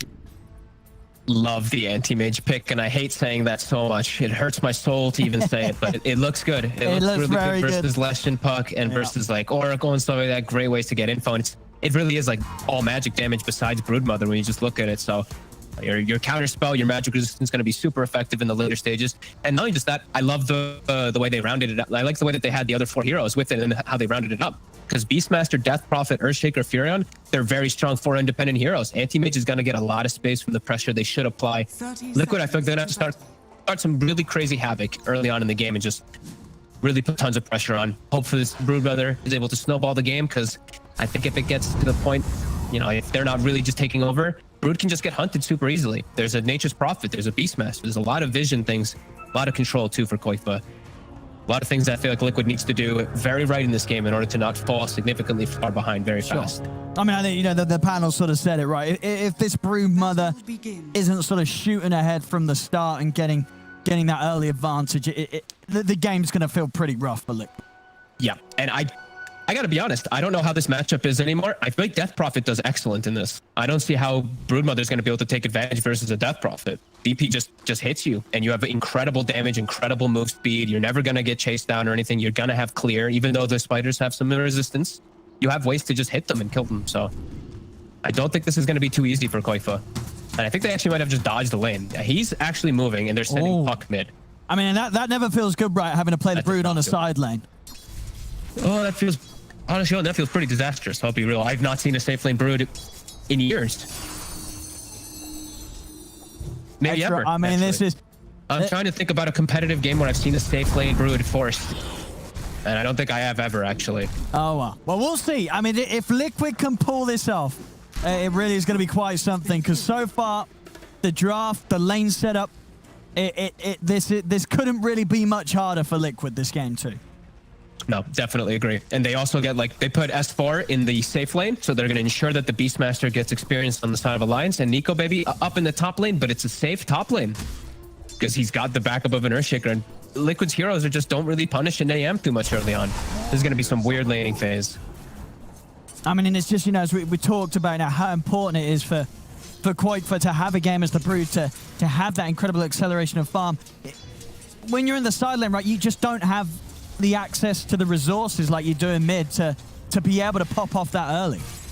No, you need to get this like full solo experience going for yourself, and yeah, there's just a lot of problems for it. As bottom, they will be able to at least set up with this aggro tri lane. They will surprise S4, get Mickey off to a start. Yeah, I gotta say, Nico Baby blinks forward and kills Koifa's courier, and Koifa's just getting right-clicked by Treants. As we did see that stat come up, FNG 100% win rate with the Nature's Prophet with his team right now. He's taking a lot of tower hits. Okay, he's all right. And Limp is destroying the mid matchup, 9-9 for the 4-1 of the puck already. Oh boy. I mean, there was obviously a little bit of time where they had to make the switch around, but even after that, yeah, it's been Limp, not holding back at all there. Coming in very strong on the mid. Oh boy, they have to get like, honestly, I'm watching bottom. They need to just kill this Beastmaster like 5 times in order for Mickey to be enabled enough to somehow take this, be able to enable enough to somehow be able to fight versus this lineup. This is looking good already for Liquid. Limp knows it. Yeah, looking good for Liquid. I think you mean Alliance. Oh, sorry. Yeah, I think Alliance knows it because like Limp is just destroying matchup. Nico Baby's free farming. S4's not getting much, but that's fine. It's a Beastmaster who's getting levels. Oh boy. Yeah, Liquid's in trouble. I mean, do you sort of think draft-wise the necessity was there to have to go for something as crazy as the last pick Brood? Was there really nothing else that Liquid could have made work here because of how much this anti-mage pick has shaken up their plans and countered a lot of their lineup? it's the AM pick was so good against everything they had, and everything was banned, Owen. Like Troll was banned, PA was banned, all the late game heroes that you want to run versus an anti-mage to outscale him in any way were just banned. Mid, they're gonna go for a kill onto Limp here. Try it. Well, Boxy. Kick under. Why? They've got him under the tower. But Limp, oh, is he going to be able to get it? No, Boxy. With a phase shift to the orb, he's able to live. Tiger coming in big there to redeem him in that mid lane and give Boxy a chance to have some space here. As that matchup was getting rather out of hand. He needed that. They have to cause absolute chaos. As Nico Baby, he'll leave the top lane. He'll actually come toward mid, and this... Oh, it's kind of looking like a pub game with the way people are swapping around all over the place. Oh my goodness. Boxy mid. A Fisher comes in mid. FNG's trying for the kill. He's not going to get it. Boxy, he's able to live. And now they've sent the AM mid because he's going to be versus the under-leveled, under-farmed Puck, and they sent the Death Prophet into the matchup versus the Broodmother because Wipa was getting... And they kill S4 again, they bottom. get another one on S4. Okay. Liquid's causing a lot of havoc and a lot of chaos, which is forcing a lot of rotations from Alliance, and it's going well for them. 3 kills here at the start. I'm saying it's going well. At least they're getting the kills. It doesn't feel great because AM's getting so much.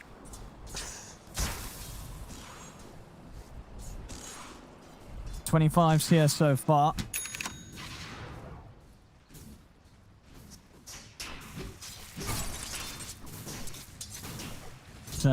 Mid lane Boxy, he's still struggling to get CS at all really here.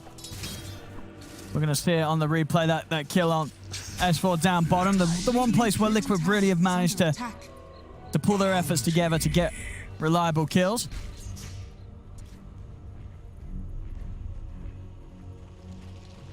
Fog? Earth's bounty. Hello? Oh, you're there. I think I cut out for a second. Yeah, I was no. getting some lag. My bad. Right, It was on my end. back on. Well, yeah. So yeah, still slowing down S4 and make it. He's being enabled. This is honestly better than I thought it was going to be for Liquid here off the start. They're even now putting some pressure onto Nico Baby too. He's almost dead. Oh, and he might just go down, Boxy. He's in and he's got him. Oh. All right, Boxy. He's certainly making up for the missed CS in this lane. Bottom lane, S4's going to go down again. Okay. All and now right. the TP in front of the Exorcism, Mickey will get away. All and now they're going to throw tips out back onto Lip. All What's right. going on and here? Liquid.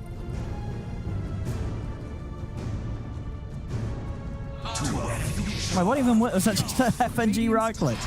I think it was, yeah. And Koikfa's getting all the Koikfa's actually getting so much. He's getting a out lot of this. farm. The safe All lane right. route's working. He's taking the tower.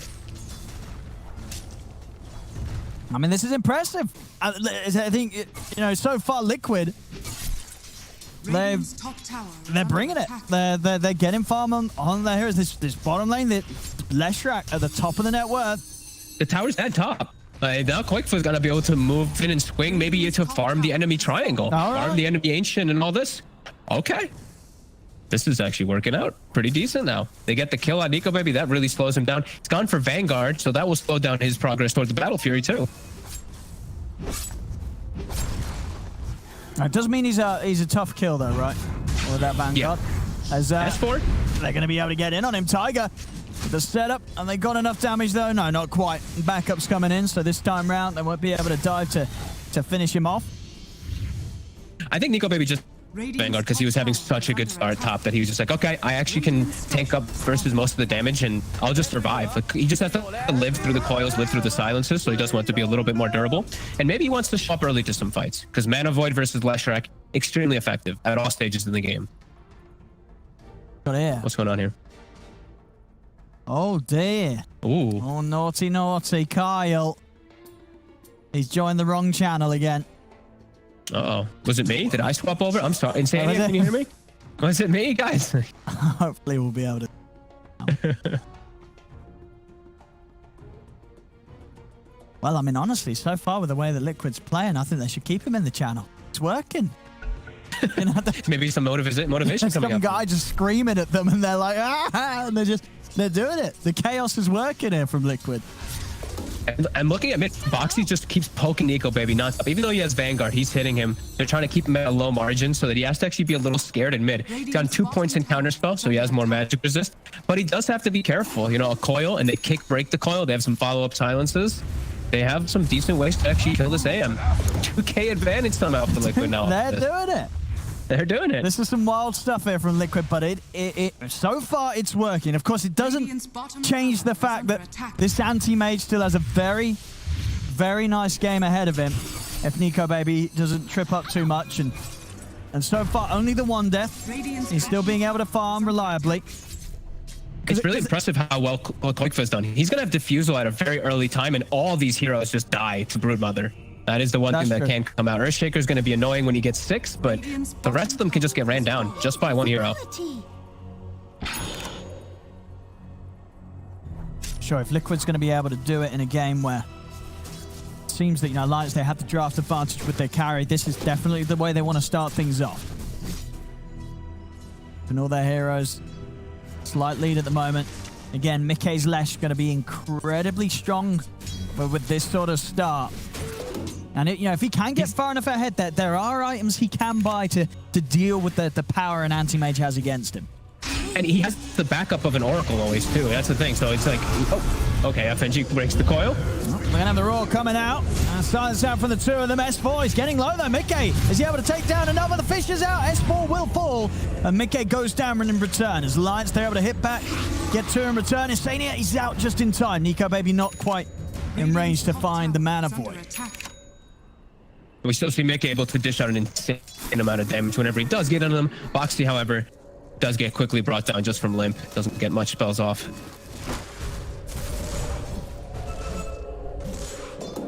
Koikfa, yeah, he's nearly got his Diffusal done. So he can look to join into these fights, and he's going to be pretty scary. The fact that he's level 9 is really impressive. Like, it's pretty much a mid-brood. He's gotten the exact same timings. Radiant's top tower is under attack. I mean, he absolutely has. And in a lane where you know, he could have been shut down, but he's played it well. You know, to the point where, I mean, he's played so much Brood. I'm sure he's had many a game where he has been forced to, you know, play it in the side lane, and he's shown that he knows how to spell them just as well as he does in the mid. And so there was the real end. Liquid caught themselves in an Earthshaker and gets taken down yet again. And it's up stop quite for he's going for action. He's also going to be able to run him down alone. Goes for the CP out. They're going to stop it. And he's out.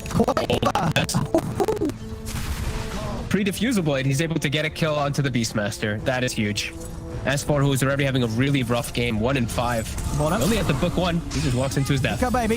He drops the Mana Void. It's not enough damage, and now with the coil box, he's able to set up for the kill. Okay, and the gang here dropping TPs against Nico, baby. As, I mean, Liquid there, I think they feel they've got to be a fair few smiles on their faces, I'm sure. It's a crazy opening from them, but it's working. They're 3K up. It's 10-2 here at 10 minutes in. I got a veil. Straight to very effective veil. He's able to start the two of them. FNG's going to get taken out by Koikfa.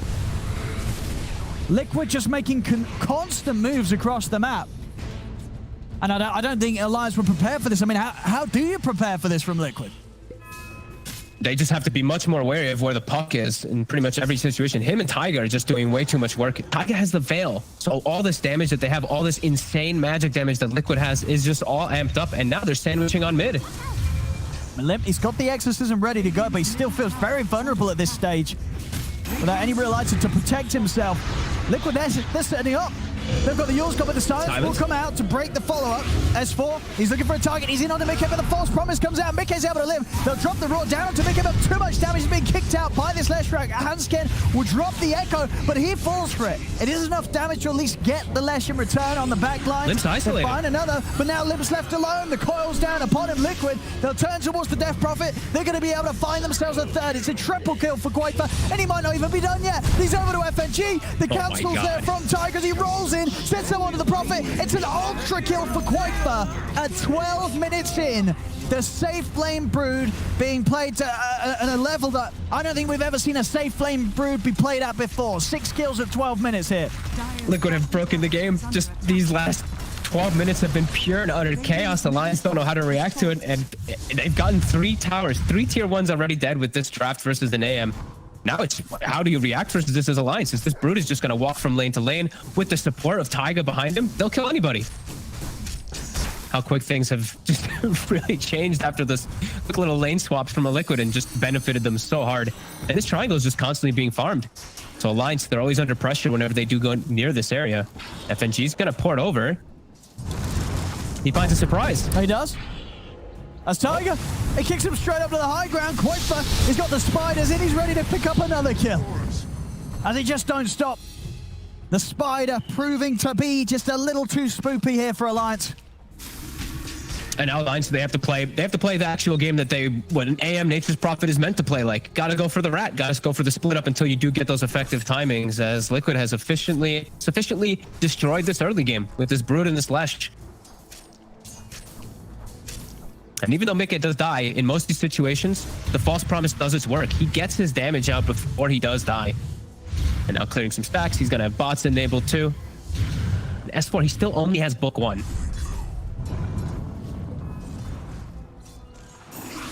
This is just really fun stuff that we're going to see here from Liquid. Dire's middle As tower Boxy, he's got a full Spirit Vessel on the puck now too.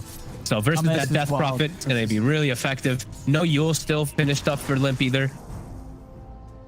And look, they're surrounding. They know how strong they are right now. They're looking to apply that pressure. Well, let's see if they can catch Hansken. Fisher off Mickey. And he's going to turn towards the summons. They'll roll over towards S4. They're looking for the kill on the Beastmaster, dropping down the coil. They've got him. S4 down yet again. And they kill his book. They kill both of the boars as well. So more gold for Mickey as they swing over. And Koikfa he's putting on this pressure too, this invisible pressure where he's just in the tree lines. The supports don't address him. The cores don't address him. Liquid 7k gold lead already. 17-4. Just the 14-minute mark. Nico Baby still scrambling for that Battle Fury. Radiant's bottom tower is under attack. The bottom tower is going to start dying too. They have 4 points in Edict already. They've got the whole team surrounding. And Koikfa, he can swing around and deal at the side lanes. Alliance, now the choice is, what do you want to do? Do you want to try to set up for bottom, or do you just push your tower, this tower top? Setting up bottom might just be suicide. Taiga already setting up top for the side of Liquid, looking for the anti-mage. Radiant's middle tower is under attack. Dire's top tower is under attack. You've got to be careful around this spider's territory. They have great ward coverage here that was not dewarded from the side of Alliance. This ward's been there almost half its duration. Alliance just walk right through it. Liquid is completely aware of this move. Taiga just sitting under the tower. I'd be surprised if he shows himself though. He did see them walking up here.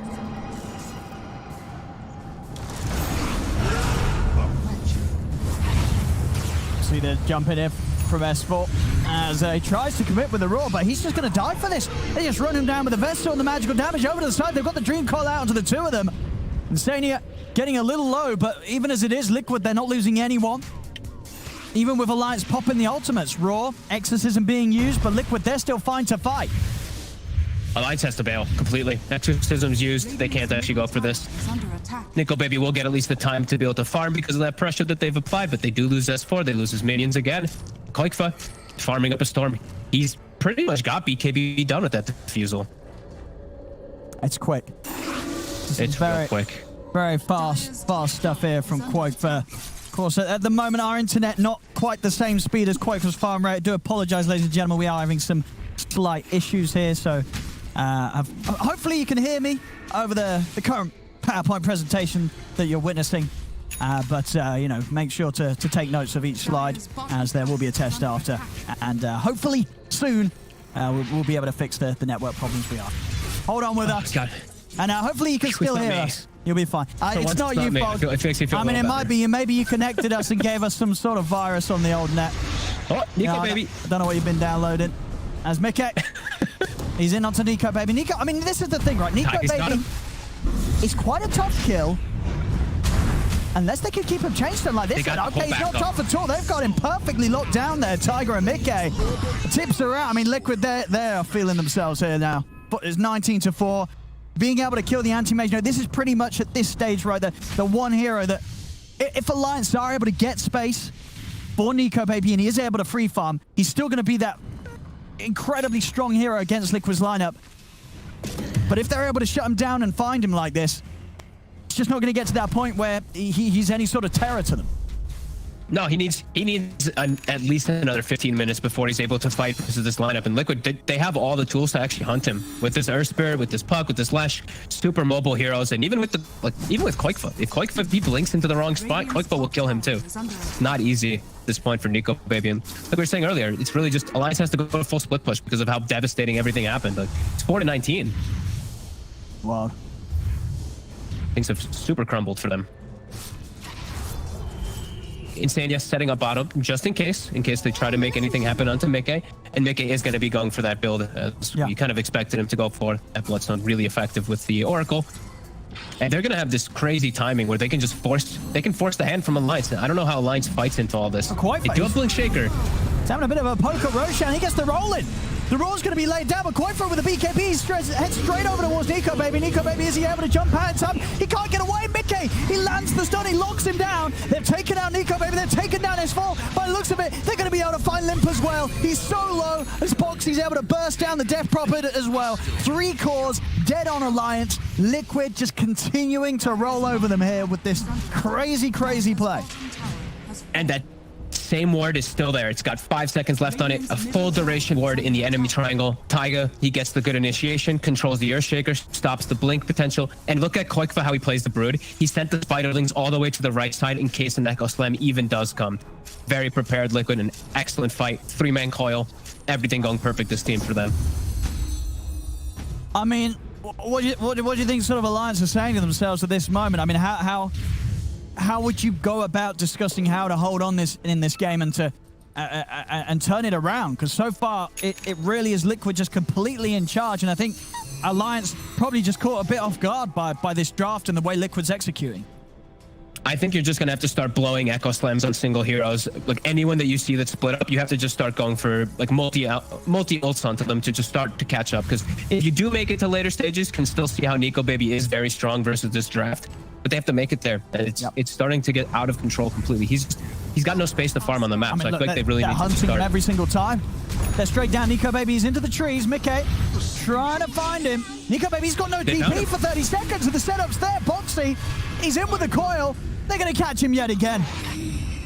They're dealing with this anti-mage every time he tries to come out on the map. This is a few times back-to-back where Nico Baby just can't get the space to farm. They're continuing to shut him down as Mickey and Koikfa, you know, they're 4K, nearly 5K ahead of the anti-mage's farm this game. And you know, that sort of difference is a difference where this Lash, he's not going to care at all about the anti-mage in these fights. He is of no threat whatsoever right now. No, he's way too tanky at this point, and they're just too far ahead. It really is just Alliance has to try to buy time and try to put pressure somewhere. The thing is, they're all just getting ran at. He gets another setup. He's straight in onto S4, kicks him back. Limp does come in with the TP. Foxy jumps forward with the size onto S4, but Tiger will get taken out here. Underneath the tower, S4 and Limp able to finish him off. Bottom lane, Hansken jumping in with the Echo Slam, dropping everything down here onto Mickey. They get the job done. Immediately over towards Insania as well, was not able to get off any sort of saves in time. Alliance finally able to find some sort of punchback against the speed that Liquid's playing against them with, as they'll take down two.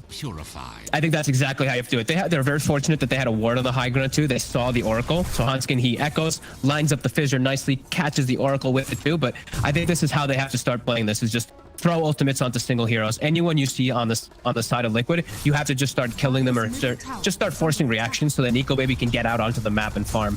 Looking at the wards right now from FNG, this is just the, oh my god, we're in full split push motion wards where you want to be able to see the moves coming way before they're actually gonna hit Nico Baby, so you can go for that full split push. Dire's middle tower has been denied. So Alliance trying to find these bandages, trying to fix the problems that have happened that Liquid have just surrounded them with. Dire's structures are fortified. It's going to be a very tall hill to climb. Dire's bottom tower is under attack. I mean, at what point for this anti-mage is Nico Baby going to be ready to sort of jump in when there is a full fight going on? I mean, but top lane, Tiger again, just finding these catches. Just every time. He's catching them so much and just giving a huge amount to Koikfa here. Godlike on the Brood, over to the pit they go. Liquid, this will be their Roshan without any interruptions. It's one of the few games I've actually seen where a Dire lineup is able to take over the enemy Radiant triangle at such ease throughout the entirety of the game. Like all 20 minutes so far, Alliances had no control of their triangle because of this Broodmother. The Broodmother factor actually working in the way that Liquid is just surrounded the area. Alliance is getting some decent pressure on bottom. The Roche, it's pretty much dead already, so Liquid will be able to respond. Continuing to build up this incredible lead at 12k advantage. The AC pretty much complete for Quakefa. Soon to be time to end the game for Liquid, really. Just don't let Alliance do their split push. Just really run it down the lanes. When they have AC, I think that's go time. Lesh will be able to kill those towers super fast, and Lesh is already ready to... He already has his items that he needs for this game. Like, he already has the Bloodstone. He's got the Plate Mail. Even got a Nether Shawl to protect him versus any of that extra magic damage. Yeah, I think they're going to be able to just run it down the mid. Of him. As Limp, he shows himself. They've got the setup. He needs TP back up right now as Quakefa's in on top of him. Limp's gone. Oh my god. As he cannot afford to stand anywhere close to Liquid, as they'll immediately move upon him and take him down so quickly. There's not any chance for Alliance to react, and even if they are there in time, there's not really a whole lot they can do to keep this spider off the target. This Rax is S4. They just step over and take him down as well. It's getting messy. It's getting real messy. There's some incredible stuff there in Game 2 from Liquid after what was a very tough game from them in Game 1. And that Game 1, we saw Alliance come in with a solid draft and a way of making sure that Liquid just didn't get to play their game. I mean, this Game 2, Liquid, they haven't even let Alliance start to play the game. They've just run them over in a fashion quite like no other. This is not the style of Dota you'll see any other team come close to replicating. No, I mean, having to relegate your Broodmother to the safe lane and switch lanes up like crazy after having Limp having amazing first 3 minutes. Liquid just smashing this. Now looks like the last fight for Alliance. They've got the Exorcism running. Try here, Limp. Look at the roar down onto Mickey. Mickey, he's run straight back into this. Mickey will get taken out. Get the hold going. They've kept both Rex alive for now. Jump over towards Tiger. Quakefa pots the BKB. He's ready to start going to work. He's over to Handscan. He's over to Limp. Num, num, num, num. Takes down the DP. Who's going to be able to find XS4 in the trees? Is he able to get around in time? He's not insane. He has got the burst. 3 dead. Yet again on Alliance's Liquid. They will clean up these bottom racks. They can do it pretty much through the backdoor protection here with this AC from Quakefa, and the Spider's out. And Alliance is very fortunate to even come out with 1 kill, because that Earthshaker, his shard, actually stopped the false promise animation. They would have saved the Lesh rack. So small little kill with them. Boxy, he's not Nico Baby. Nico Baby, get out of this. Bring the stun, but the silence is down. They're gonna have the follow route, and they're gonna have the damage. Boxy setting up and dealing with Nico Baby's attempts to just farm the opposite side of the map. Keep Liquid away from closing the game and trying to buy moments so he can at least get that Manta style done this game. He's still a few hundred gold away from it. Taiga and Boxy are just assassins this game, really. Poor Nico Babies had no chances. They're just on him every time, these two. Every time I feel like every time I do see them playing like their Spirit and Pop together, they have such good synergy of like how they can chain their silences and stuns. And yeah, this game has been a real display from the two of them. 4-1 and 19 on Taiga. Really feels like he's been the dictator of all of these kills. He's just, every time he shows up, they get the kill on whichever target he goes on. Wish fulfilled. Guard on Mickey now. I mean, sort of that. The AC, the butterfly that's going to be coming out next. Quakefa. They're ready to end. They're very ready to end this game. They can close this up. 22k lead. Something drastic's going to have to happen for Alliance to have a shot at swinging this game around. They're all so tanky. Like even the supports on the side. Like Insandia now, he has Blink Dagger. He's sitting super far back so he doesn't get clipped by Fissure. There we go. There we go, jumping onto Limp. Limp's able to get the BKB in the off, but Quakefa's in on top of him. Limp got to wait it out to the side. Quakefa committed with the BKB, turns towards S4. S4's able to get the roar out, but S4 is caught by the stun of Mickey. He's out of the game. Handscan jumps in with the echo. He's getting onto the two of them. So they're the follow damage. Quakefa's getting low. They're able to take him down the one but he has the Aegis. He's going to be back for round 2. The Dream Coil's down onto the 2 of them. They've trapped the Anti-Mage. They've trapped the Death Prophet. As they're both down, GG is called. As Liquid, they take this game 2, and just what a game. I mean, we thought game 1 was a beautiful piece of Dota 2 from Alliance. I mean, this game 2 from Liquid, it was something completely else, just another level. I mean, 34-8, 27 minutes in, 26k lead. Picking up that Brood as the last pick. I mean, the panel doubted, we doubted. I'm sure a lot of the fans doubted the draft, but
Remaining. Team Liquid's turn to ban.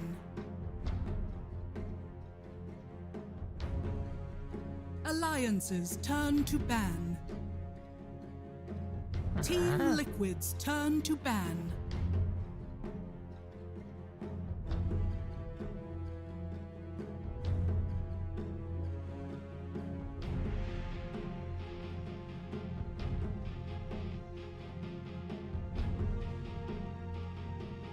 Ten seconds remaining.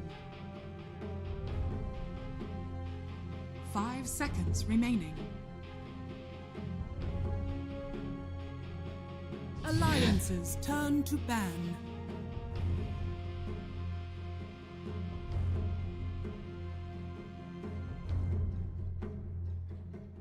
Team Liquid's turn to pick.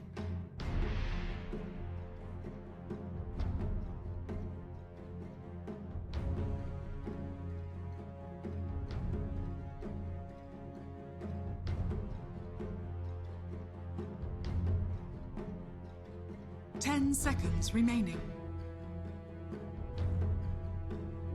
Alliance's turn to pick. Earth Spirit.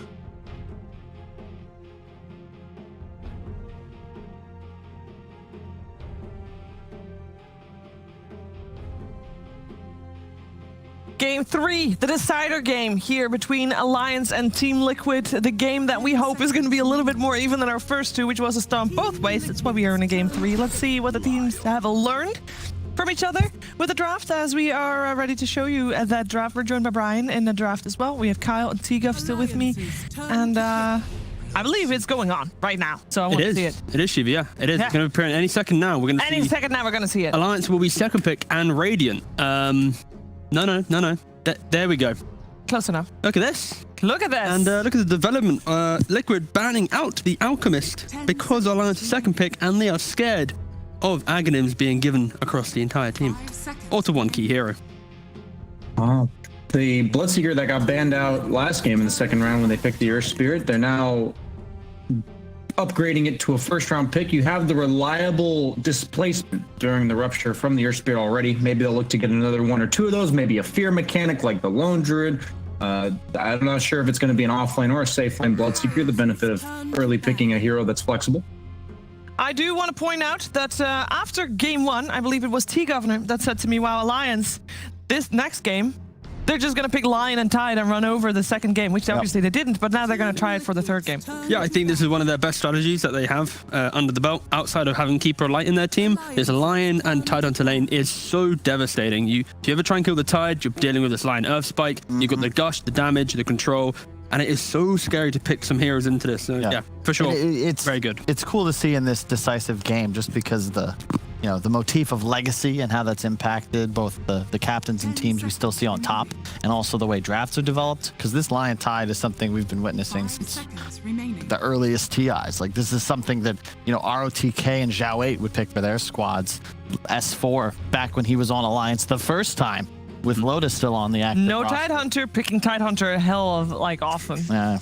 I just like the fact that going into this game, both teams are going for strategies that they've played so well with in this group stage. So it's going to be hopefully an even playing field where the draft should be equally as strong in their own right, rather than it being like this Alf pick suddenly devastates you, or the Windrunner pick, or this Brood pick. Like, hopefully we get to a point where it's a level playing field. I don't think anyone wants to see a game 3 which is like, you picked that hero, Of course, we would never want them to pick that hero. Thank you, Kyle. Yeah, thanks for agreeing with me. One thing I love about the Lion Tide is not just the landing stage itself, but the two heroes cover each other's weaknesses. Tide struggles to have single target pickoff, and Lion struggles to have team fight compared to a lot of other floor positions. So there's no carries or farming heroes in general that you love to pick against either of them, like together. 5 seconds remaining. And I like Liquid's open for similar reasons. This one, I think, iconic because it was a newbie versus LGD FY upper bracket finals TI7, where newbie 3 games in a row took Earth Spirit Bloodseeker, because apparently it was the only hero Mugi was really able to play. And then they 2-1 that and made it to the grand final, only to get trounced by Liquid. But another opening that we've obviously seen very powerful for quite some time. And a Wisp. We have not seen Team Liquid play Bloodseeker though, right? So They've played it once so far in the tournament, and it was a carry. It was against OG.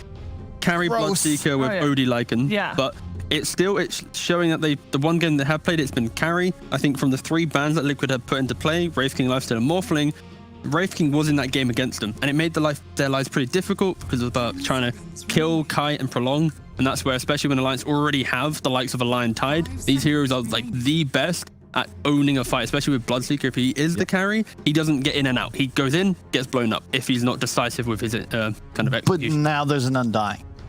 And Yes. suddenly, if you want to walk up a hill, as we saw in that first game, it's quite impossible if there's a support Undying threatening Tombstone. I don't know how good position 5 Undying is though into a Lion plus Tide lane. I think if you dodge the lane where it's IO +1 elsewhere, I think this Gush plus Spike is pretty potent. So it will be good, of course, but it's not going to be like the 1v2 Undying where he like dumps the lane alone. He does need a hero to help him out a bit.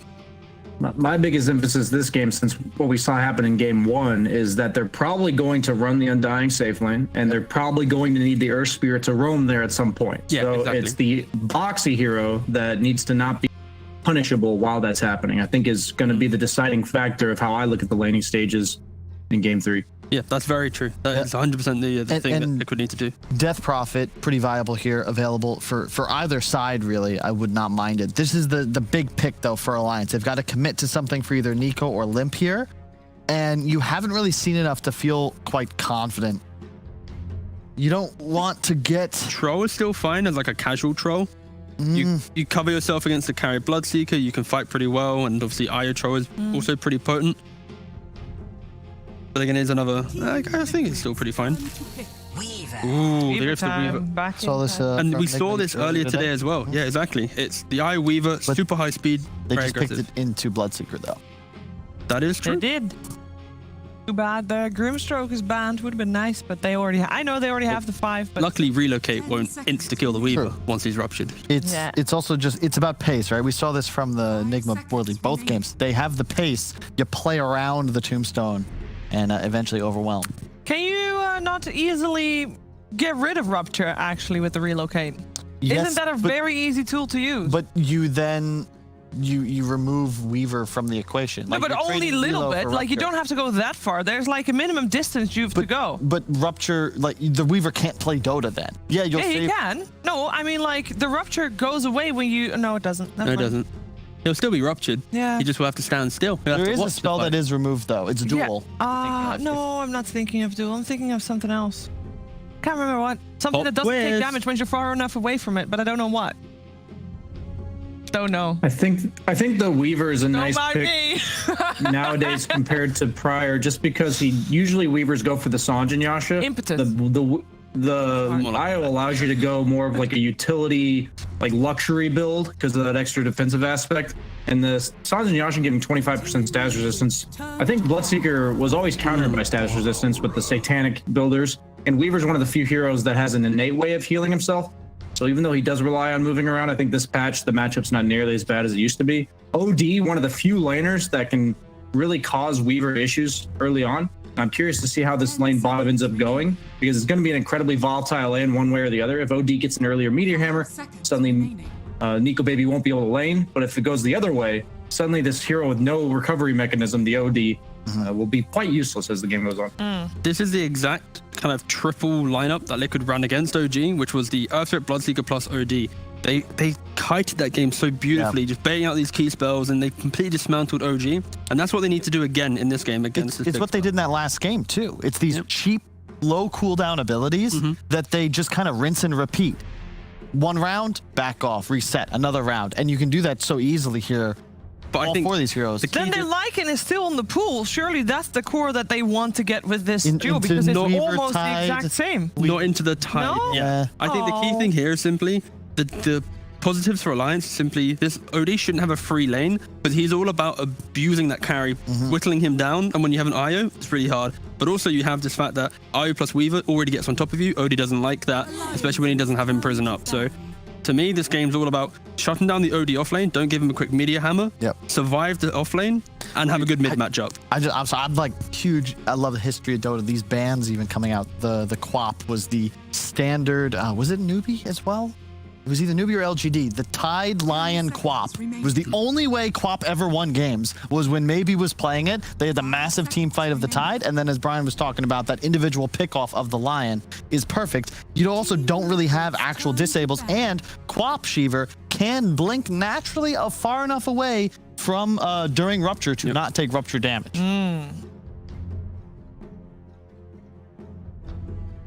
You can't. Wait a second, Brian. They were just having a conversation while they mute the buzzer. You can't do that when nobody else is talking, because that's thought Brian we left it open for Brian. Yeah, but nobody asked the question. I'll repeat myself. I'm saying that Kyle is currently doing a lot of historical value. No, I'm not. It's what's here in front of us. It's beautiful. Yeah, okay, go for it, Brian. What are you thinking so far? Let's focus on I just don't know what hero is naturally left for Koikfa here. I assume his hero's coming out last. I mentioned the Lone Druid earlier on just because of the fear mechanic synergizing with Rupture, but a lot of these summons annoying cheese heroes aren't the greatest against Tide, so I think that also goes in line with why they do ban the Lone Druid. I was thinking, I mean, it wasn't the greatest game for it, but you still might pick it in this spot. Yeah. Oh, shut up. Yes. Okay. No, you can't say yes, Kyle. You did not say it. You had all the chance. You muted yourself to have a conversation. He's guessed it like 98% of the games this tournament. Like, how does he not I don't get bring it out It's just really nice here because it's tempo, it's an early BKB buyer, and it's team fight. It's a fear with the Rupture. It's pretty nice. And you also now have, look at these lanes. Like, you talk about activating Taiga. You want to have kill lanes. All three of these cores love having an Earth Spirit roll in. You can't relocate Saber an ultimate from Shadow Fiend. That's true. And it's just it cancels it, right? Like, yeah, I mean, there's literally no time when the hero comes down that you won't be able to save it. And of course, it's Alliance that are going to need to replicate the performance of Nigma and Co. from the previous game. Yeah, they're running out of time. Yeah, and I don't know how you match this damage output. What? Ooh, that was close. Gyrocopter. That was close. Void Spirit is often countered by the Shadow Fiend. Don't tell me it's SF. It's mid. You can't play.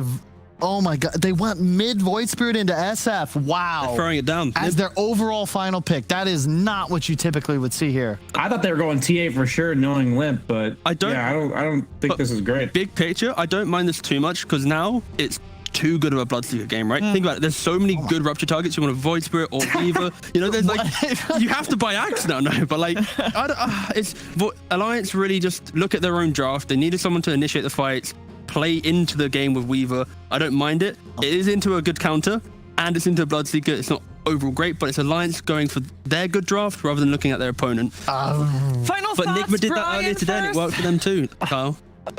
Based on my assessments so far this series, I feel like Liquid's draft is way better, so I'm going to take Alliance for Game 3.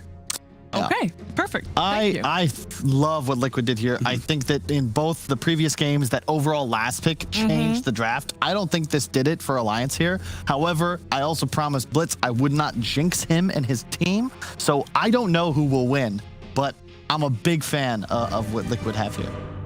Okay, we're going to find out how this game is going to play itself out. Again, there's a lot on the line. If Alliance win, they are guaranteed group stages at the Major, and Team Liquid might have to play tiebreakers in order to decide who has the 4th slot at the Major. And if Liquid win, then they're either going to play tiebreakers or they're going to be into the Major, and it's Team Nigma that then take the group stage slot for the Major. So, a lot on the line. We're going to find out how this game is going to play itself out together with Only Pixel Unfogged. Thank you very much, Steve. Yes, an incredibly important deciding game here between Alliance and Liquid, and we're going to get to enjoy it. Fog, we've seen the lineups. What's sort of standing out to you the most this game? Taiga Earth Spirit. I mean, yeah, that's probably the biggest thing. Yeah, we just saw it in all its glory last game. I mean, yeah, he really was on something last game. That was an incredible showing. Have they got ways to be prepared for it this time on Alliance? They do have like instant disables and stuff like that from the Lion, and they do have the Tide Hunter, who's always the break, right? Like if he's the break versus that Wombo combo team fight that Taiga has been providing every time. But I see Taiga having some very nice lanes to ganking to. I think Kyle was the one who was touching on the panel.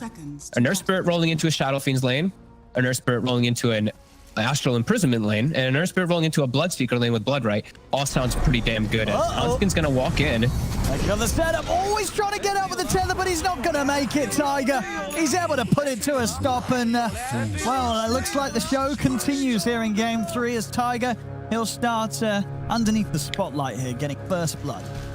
Yep, and I like that they went for the Shadow Fiend this game. I think there's some really cool potential from it with that Requiem, as they mentioned, versus the IO saves. It's really strong. It's also it's another form of control really for Weaver, and it's extremely high damage potential versus both Weaver and Void Spirit, which is going to be pretty strong. They picked the Void Spirit into it. We'll see how Limp's going to do in this matchup. Doesn't feel like it's going to be an easy game for him.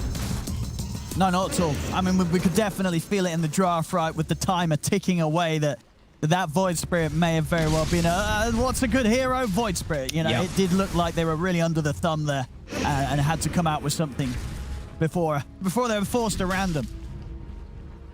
And Liquid, they look very prepared for the lanes and just for the instant start of the game, right? The way that they were set up as that 5-man, I see bottom, they have a sentry already placed out in the lane for the Weaver for he tries to Shikuchi through. So that's always the good thing that you want to see when you're playing versus a Weaver lane. And they both have sticks. Boxy as well as the Earth Spirit both started with sticks, but they'll get those charges whenever Nico Baby does use Shikuchi. Top, I don't think Insania expected to get hit that hard. The Gush as well as that Lion Impale coming into play, the Earth Strike, just too much. He's actually pushed out of the lane, and now Mick is alone up there for the moment. He's able to still get against the two of the Lions. Bottle finished up in the mid lane. Yeah, nothing too crazy yet, but what is it still around the level 2 raises? Then it becomes hard. Yeah, level 3 on the SF, and it starts to get pretty tough for Void Spirit. You kind of just have to literally play around every time he pump fakes. You have to back up.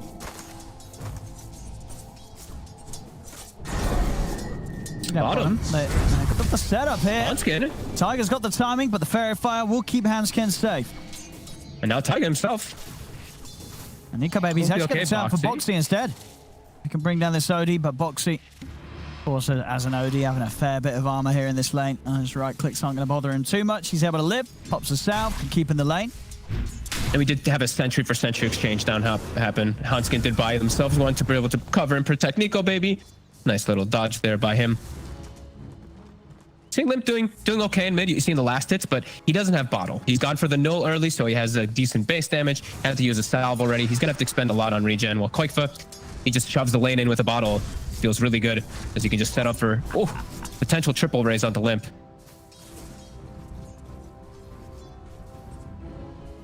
Very important, of course, for these two. What happens around that 4th minute? So we'll see both teams for sure head over there. Expecting to have Tiger head over as bottom. Beating this poor old IO out of the lane here. Tiger, it's not allowing Hanskin to go anywhere. He's owning the couriers. Like they want to get more regen, they want to get the wand out, but Tiger's not allowing it to happen. Radiant's courier that's true. It's just going to be a bit awkward getting it past this Earth Spirit. Top lane Insania, it's able to get S4's courier. This top lane as well, even with that whole time where Insania had to walk back to base, we're not seeing Mickey's farm getting slowed down at all. He's still right up there at the top of this as carry Bloodseeker. As bottom lane, Tiger, he's able to get the kill. Hanskin getting caught out. As Tiger definitely beginning to again just show out how dominant he can be in the laning stage straight up as the Earth Spirit. Yeah, they're doing a good job. Boxy is not getting the most last hits, and look at the item build that Boxy's got queued up right now. It's not the Meteor Hammer that we've seen every time. He's got a Vanguard queued up on OD. Wait, what? Yeah. I mean, I think he's just got that queued up because he wants the Ring of Health, right? I think so too. I think he just clicked the quickest item that was in the quick buy. I don't think we're seeing a Vanguard OD. I mean, hey, who knows? You know, Liquid, they do some crazy stuff. Maybe it's the new strat, you know. Abyssal Blade Rush OD, let's go.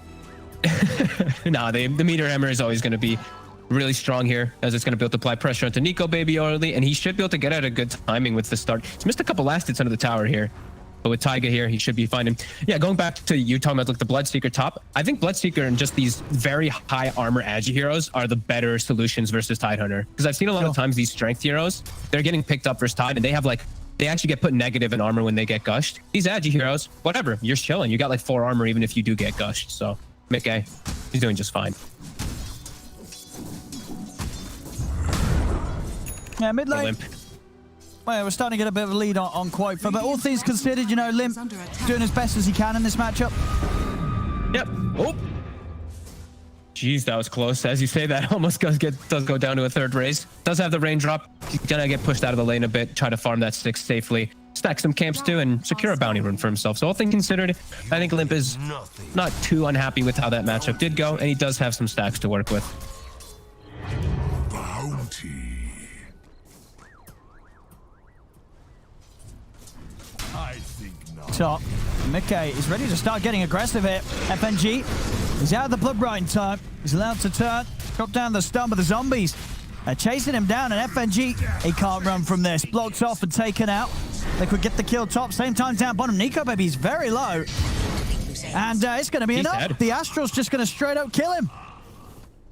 And now they start acquiring urn charges, as Taiga did finish that one out. S4 was able to kill the tombstone top, so at least got some kind of a gold change. But man, Nico Baby dying this early on versus this lane, I think Brian was the one who said it too, is like, if this OD is off to a good start, it's really able to shut down lanes pretty effectively. And Boxy does have that good start. And now Taiga, he's looking to make moves off of it, because they did get that good start for him. He wants to set up elsewhere. Oh, then he's going to try and turn on a Quoifer. The backup's in. Taiga rolls over. He's able to get the silence down onto Limp. Quoifer trying to stand his ground.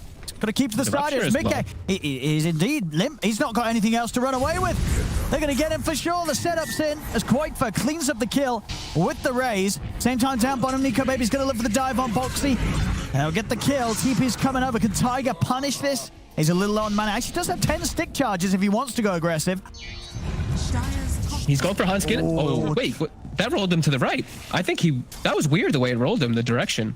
I thought he actually had the play for Hunskin, but would have been a tough kill anyway. Maybe would have been able to punt him under the tower after the connection, but either way, they do get Boxy, and that's a nice move from Alliance, taking advantage of Taiga's movement.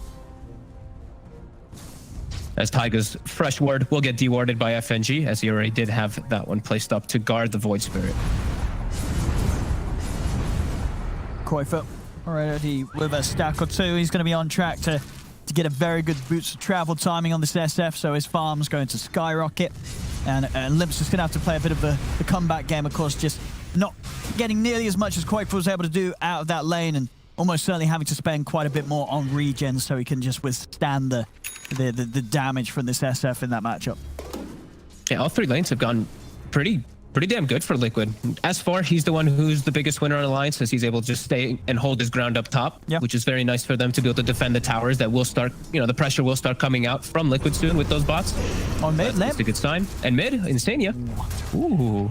Quite able to get the solo kill there. Limp dropping the full combo in an attempt to burst Insania, but it wasn't enough. And now Limp, he's got no Astral Steps, Quoifer. He's just walking up to him. He's going to get the first raise. Spooky Limp. He's got to keep running. He's going to lose his courier. That's the boot scum. Oh, it is. Oh my God, you're right. He's going to have step in a couple of seconds, but it's not going to be soon enough. It's not fast enough. Oh my God, he just gets walked down. Oh, this Quoifer SF, 2 kills. Oh, the tips as well. Tip. It's an important game. Quoifer gets a haste. He gets a haste rune too right afterwards. And that's because Limp went for a kill on a 5 position. Insania, who lives, he had to use everything. Oh my God. I mean, it's an important series. You got to use everything under, everything that's at your potential. And the tip game, it's definitely going to have its effect. And now it's boot to travel finished on Quoifer. He has a haste. Now you have to feel pretty threatened. If you're Nico Baby, you have to feel very threatened that you're just susceptible to die. Because he's not going to really go for S4 too much, because why would you kill the Tidehunter? You can just put that invisible threat always onto the Weavers. They bring 3 heroes bottom. And Boxy, he's got Meteor Hammer, so this tower is going to start getting chipped at too. Really good stuff from Liquid here. Absolutely, another solid start after that game. 6-1, 2K lead already here for Liquid. So they see this they see the heroes all setting up down bottom. They don't know that Mick is down here just yet, and they do have TPs available. Both FNG as well as S4, they have their TPs ready for that bottom tower to defend. Already, look at this sentry placed out. Taiga is ready for the Weaver to show. He puts one down right next to the tower in the tree line. Dire's top tower is under attack. Radiant's bottom tower Quake's going is to be under happy as attack. well. Finds himself the jelly. Of course. I mean, he's getting all the lovely little items. So fast as well. Already 5K net worth hit. Radiant's At the 10-minute mark bottom tower is under on attack. Quake's SF. Radiant structures are fortified. Nico Baby's very squishy at this point too on the Weaver. He doesn't want to look to get into any of these fights, even though he has the backup of the Weaver for the extra heals and stuff like that. There is some annoying control, and they did pick the Weaver into the Bloodseeker. So in a lot of these fights, it's gonna be hard for Nico Baby to do much of anything. If Mick sees him, he's gonna rupture him. Tower is under attack. Radiant's bottom tower. Push off the tower, bottom Liquid. Alliance, they're going to fight around the 10-minute range. Limp's able to get quite a nice one here. DD. And look at the stacks. They have been doing this the whole time. FNG has been getting them at the ready. So Limp will be nicely enabled back up, and not quite nearly up to the SF, but at least something for himself, as it's been a tough start for him.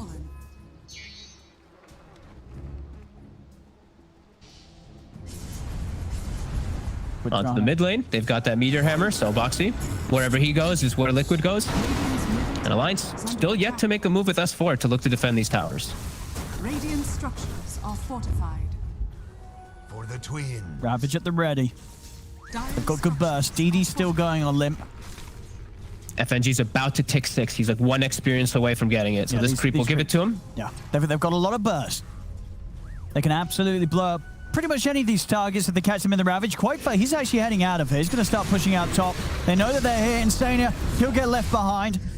But Liquid, they were ready for this from Alliance, them turning up and holding this tower. As by the time that Alliance were able to make the jump, Liquid's cores, they've all scattered across the map. In fact, they're looking for Nico Baby. bottom. Nico Baby is going to get set up upon. They have the hammer to follow up. Is there any way to take him out? There isn't. The burst, it's too much. The hammer gets dropped down by Boxy. Mickey has been found by Limp and S4. They'll drop the Ravage to secure that kill. So they may have lost their carry, but at the same time, they're able to take Liquids. A very sneaky, invasive play by the Tide and Void Spirit, who getting into the Ancient side while the Weaver's getting made a move on. So nice at least counteract there by Alliance. But yeah, losing Nico Baby again. He's getting slowed down a lot. 2 deaths already. He's playing into natural counters, as we mentioned. You know, there's the silences on 2 different forms. Even Astral is very annoying to play against his Weaver. As if you get Astral during Shikuchi, you come out, you're stuck, you're dead. Don't have the invis again. And there's already Yules on Quakefoot too, so mobility is going to be really tough. Yeah, he's so farmed in the levels, of course. Level 12, he's got that level 2 Requiem. He finds the target, he's going to be able to blow them up. And now he's got an invis rune too, so he can look to gank anywhere that he wants. You can see there on his net worth, shooting ahead at a rate very impressive compared to the average.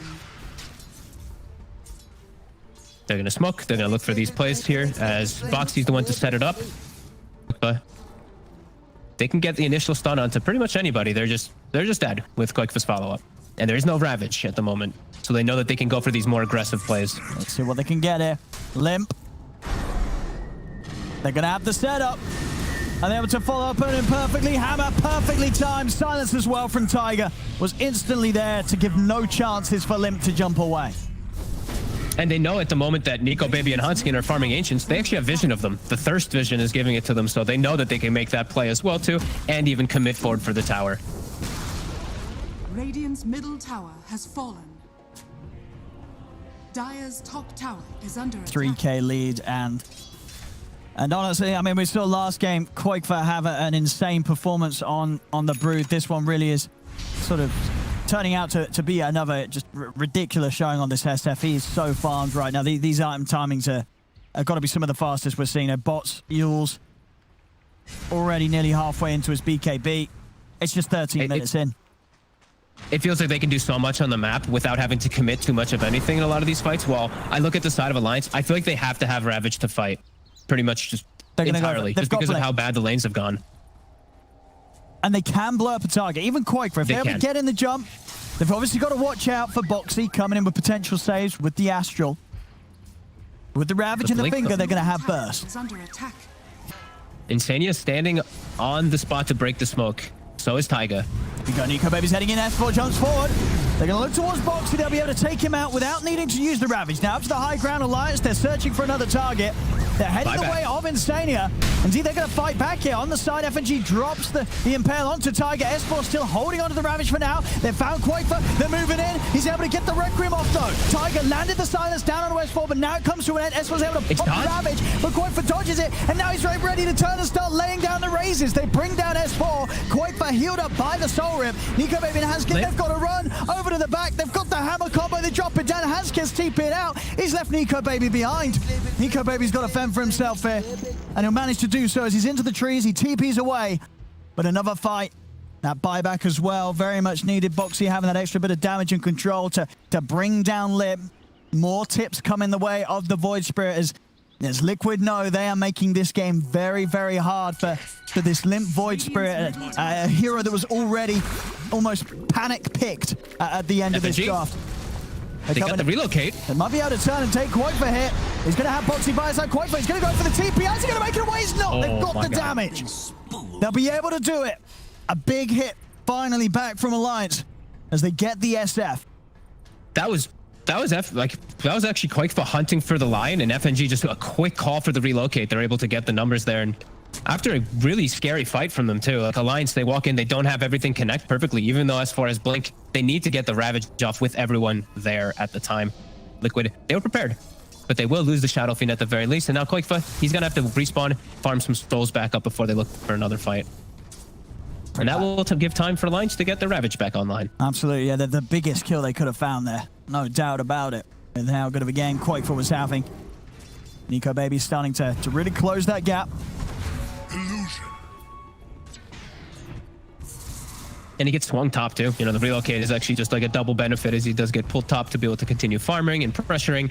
Quaker really does need BKB in this game always versus that Tidehunter. That'll be the next big timing, at least for Liquid. I think Mick has got a little bit more greedy though. He actually went for Yasha in between.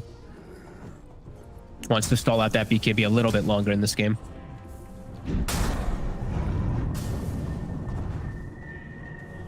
And Nico Baby very farmed though. SNY is done.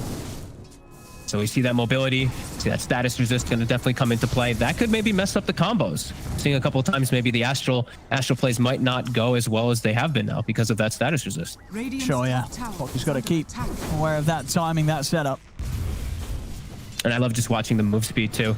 You know, usually not the biggest thing that people are buying the SNYs for, but with Weaver, with IO, that movement speed just becomes that much more important. Yeah. So much of an extra benefit. Dire's bottom tower is under attack. And yeah, Ravage is back up, so Alliance is fight ready. Liquid is as well.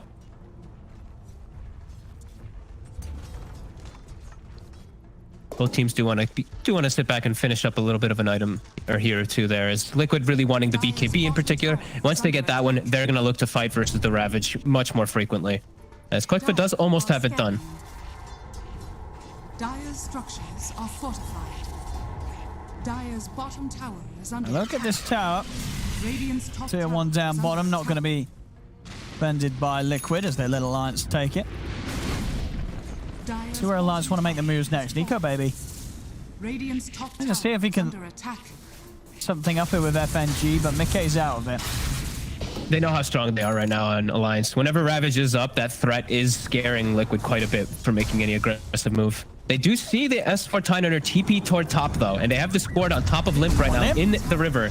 Tiger, he's able to find the setup. They've got the Yules, they've got the follow-up. Limp taken down there. I mean, I thought he'd get out there for sure. He sort of walked into the role from Tiger. I guess he just really wasn't ready for that. As bottom, first attempt onto the Blood Speaker will be successful. So Alliance, they may lose their Limp, but they get Mickey in return, and they're able to get everyone out of there. FNG trying to TP away. He'll manage to succeed. Hansken and Nico Baby have been left behind. Tiger's on him. Separating Hansken for now with the Yules. They've got the Astrals. Boxy, he's got the follow-up. The setup's there. They've got the control. Nico Baby, he's off to the side. He's into the trees. Can he lift though? He can't. Tiger finds him immediately, dropping down the stone, grabbing him with the silence. And S4, he's still up top. They saw S4 TP with that ward they have in the river. They saw him TP to top, and that's what caused all of this. That's why Liquid have gone so aggressive, because they saw S4 be nowhere near the fights. It's thankful that Alliance is able to at least get a trade kill here onto the Bloodseeker, but yeah, S4 maybe have to be a little bit more careful where he does TP from, because it was right under their vision. I'll see this again. There's no potential escape here. Hansken pretty much completely out of mana. And even if he had it, Koikfa is separating the two of them.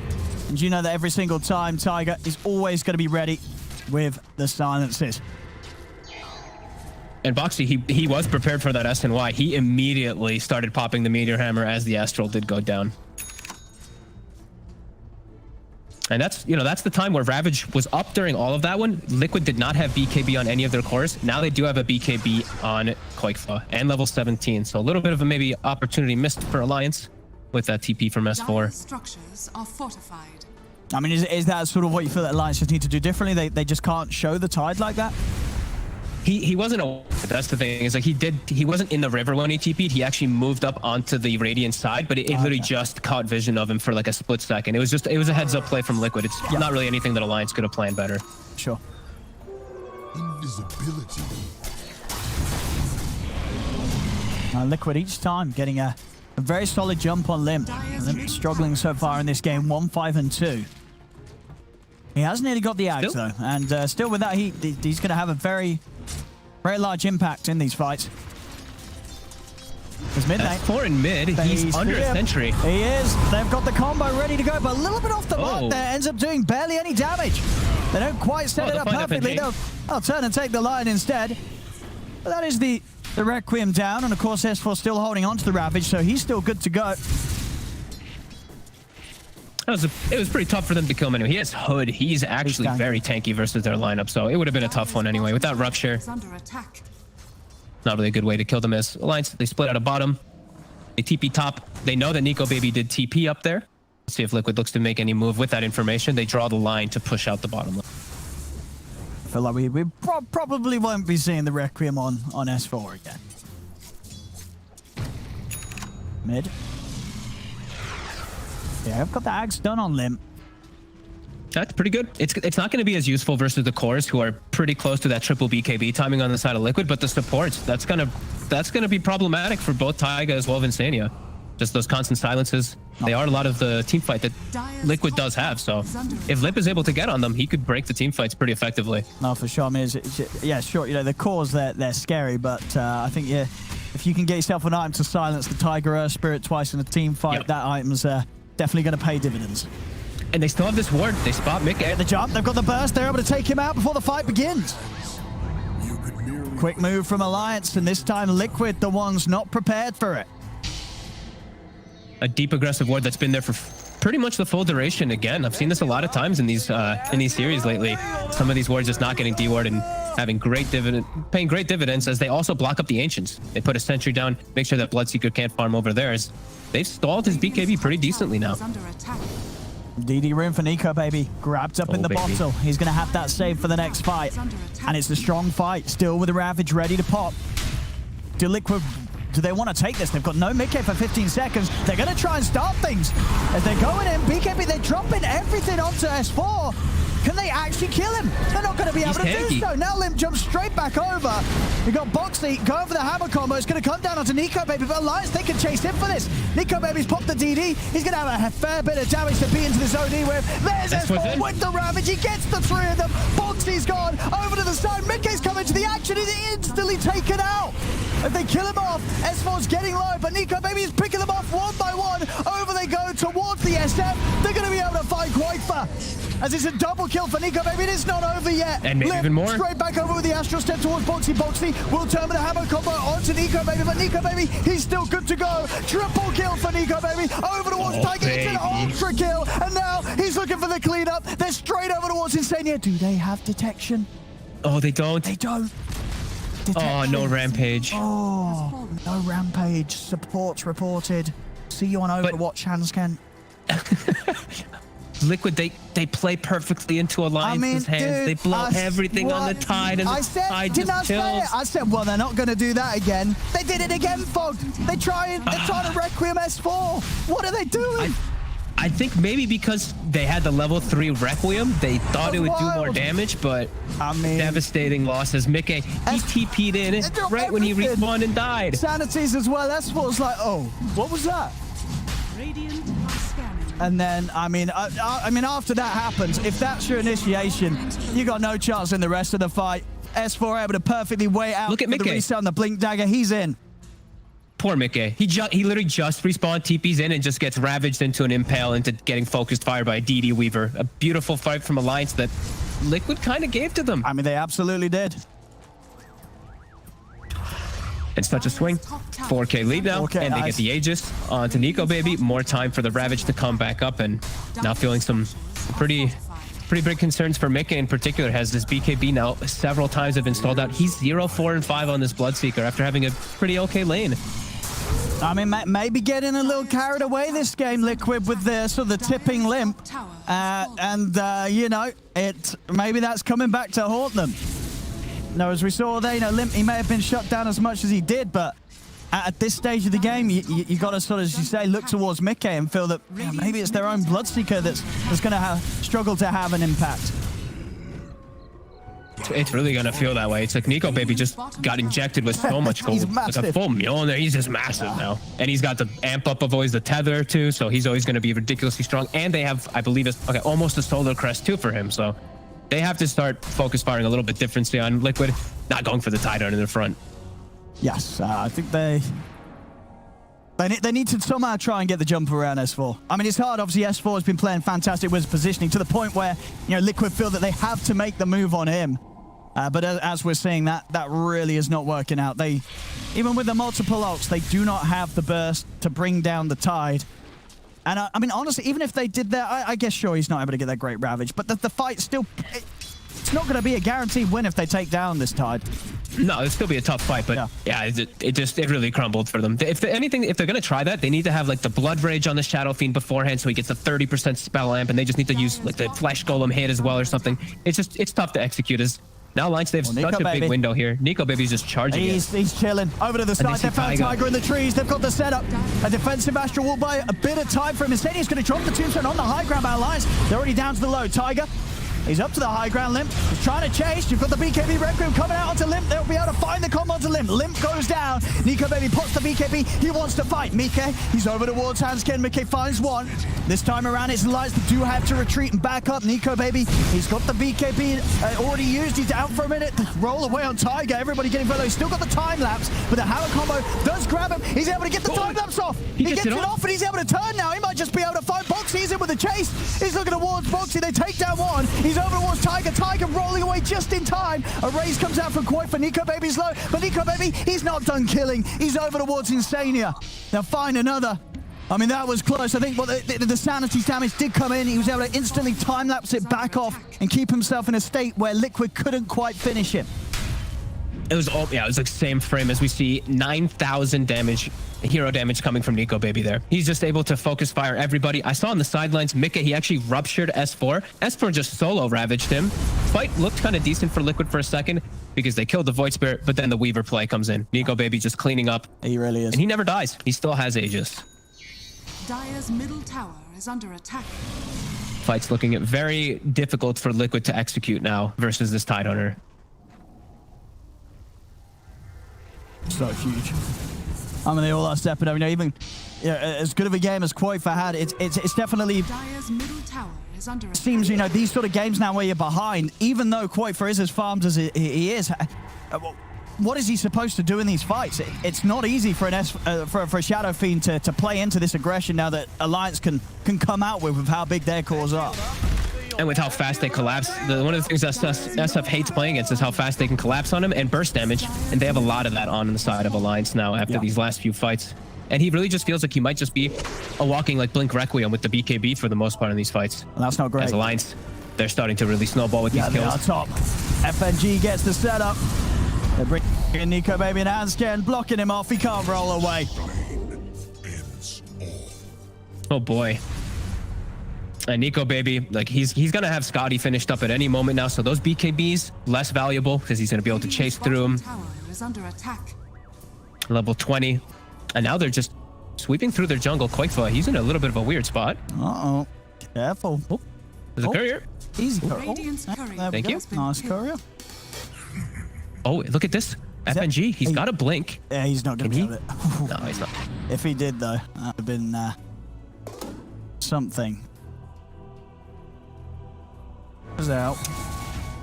Aegis gets reclaimed, but damage is really done with that Aegis in those last few fights from alliances. Now Scotty is done for Nico Baby when he picks it up. I mean, with that and the backup of Hansken, it's very hard to see how they can actually burst this Weaver. You know, we've seen them struggle to blow up S4 with the combo. It's getting to the point where you're going to struggle to blow up the Weaver with the combo. They have to somehow kill these two supports though. Like kill the IO, kill the Lion at least during your BKBs, and just try to kite and reset the fights. But it's not going to be easy at all. Alliance have hit a crazy timing. S4 level 18. They've actually given him the Titan Sliver and also the Orb of Destruction, depending on which one he wants to use in the fights. With Titan Sliver, he cannot die. Like this is an immortal title. Yeah, absolutely. Dire structures are He is seen pretty invincible in these last few fights. And they're setting up for the relocate. Oh, and they see an opportunity. They're going to find Insania. They walk up into this. Look, when they do have the full 5 of the mirror there, they're starting to go on towards S4. They're going to drop the Rupture down onto him. We're going to have the jump over towards the side from Limp. He's now going to step away. S4 is getting low. This time, they'll be able to force the Ravage out of him awkwardly. They get what they wanted. As this time around, they didn't have the full lineup of Alliance ready to go. Down bottom, Quaper, he's got the setup. Into the Requiem, he'll be able to blow up Hansken. As Liquid, can they get more? They're setting in for a Limp. First pulse silences Tiger, sending a Remnant out as well to stop Tiger from being able to chase. Nico Baby's going to stick around for now. He does have a TP if he wants to get his way out of there. Scouting things out, maybe seeing if he find an opportunity to sneak in and get a solo kill. It's a bit cheeky though. I don't think he's going to want to show himself much more unless FNG can get the jump. As FNG's looking for it, but there's a lot behind him. He's going to go. There's a lot behind him. They're going to try and burst mid-game, but Tiger's in with a roll. Instantly with the Astro, they're going to have the timing here with the Meteor Hammer. Not quite. Nico Baby's able to put the BKB. No messing around. BKB TP out. He knows he can't fight this as Liquid turn up in full force. Into the trees, though. FNG, he's got the blink, but he doesn't have a TP. Going to have to slowly jump his way back to safety. Liquid have to make a lot happen out of this here. The Ravage being down, then being able to force that out of S4 with the Rupture. This is one way that they could look to take the fights for Liquid. It's very hard, just execution-wise, for them to be able to do so, but now you're seeing some potential ways for them to be able to. Just keep isolating S4, and how much time? They're going to have 70 seconds now without that. They don't have Requiem themselves for about 30, but That's a big window. I think that they could still look to make a move. Koikfa, that was a very clutch blink. I think he was about to get relocate set up on. FNG was still chilling in the side, down bottom. See if Liquid catch them off guard here with this smoke. They might find Nico Baby and Hansken stepping up to the high ground. Tiger, he's looking for the roll in. Doesn't find the son of the Hansken. They do manage to get the Rupture down. For now, as Mickey's trying to follow up on it, but now Limp's in with a jump. Straight away gets the silence onto the two of them. Mickey has to put the BKB and turn towards this Void Spirit. Quaper starting to lay down the razors. They've got the Tombstone up in the high ground. S4 blinking over to help out. Hansken over towards the side as Nico Baby. He's got the damage on the Tiger. Tiger rolls out to the side, but Limp has the remnants set up in place. Beautiful. And over to the side, FNG drops the stun, looks down, Boxy tries to hold them back, puts the BKB, but he's already too low. Surely he's trying to hide in the trees, but Limp will find him. As Elias, they've found the two. Nico Baby, he's going to continue to chase for more as Insania. He's into the trees. He's TP'd out. Is he out in time? He is. Insania makes it away. Mickey is pretty speedy right now, but Limp, Remnant down. Mickey's able to juke it. Liquid tried to take advantage of the fact that Ravage was used, tried to be quick for with the mobility, but Alliance brings full force. They are able to battle back, and now Ravage is back up for the next engagement. It's close. It was a nice attempt of a move from Liquid to try to catch that Weaver and the IO, but they were quick. They quickly dealt the split away from each other. These skirmishes, Alliance just still keeping this impressive lead. 10k ahead right now. Radiant's bottom tower And their Tricore is looking really damn strong. You know, Boxy, he's got this good timing with the meteor. I mean, he's got his BKB, but the amount of things that he actually contributes in the fights in comparison to a Tidehunter is just always going to be leaps and bounds of a difference. The Tide's always going to have, for the most part, better effectiveness in almost every engagement is Liquid. They're looking, they got a fresh Hex on Koikfa. Maybe they can catch something off guard here. Let's see if they surprise Limp. Whoop. They're going to get the jump. They see him with the Hex. They're going to go with the Ravage, but the BKB's already out from Mickey and Koikfa. And they'll turn towards Handscape, take down the Iron. Now they try to go towards Nico Baby. Nico Baby, he's looking for Koikfa. Time's been bought for this SF though with the Glimmer Cape. Koikfa's out into the trees. Nico Baby turns towards the new target of Boxy. And with the setup from FNG, they find it. Now over towards Mickey. He's running down this Bloodseeker, but the Bloodbright catches him. Can't chase any further towards Mickey. As now, Tiger. Now and again with the roll. They'll have another step in a second, but Tiger too far away. He's able to get out with the TP. Things said and done. You know, Ravage used. Only casualty. Boxy's OD on the side of Liquid. They're able to make sure nobody else is lost there as we did see some sort of instant reactions there. Koikfa and Mickey having those BKBs as soon as they got any sort of glimpse of S4. They're not having damage. They're having too many things they have to deal with in the fights. Like Nico Baby's completely unaddressed. He's just running rampant. It's a 3,000 HP Weaver who's also dealing crazy damage. And now they don't have their BKBs up. They don't have anything else. They can't contest this Roche. Alliance easily able to get that one. As we see the spells, you know, they connect, but the BKBs were out.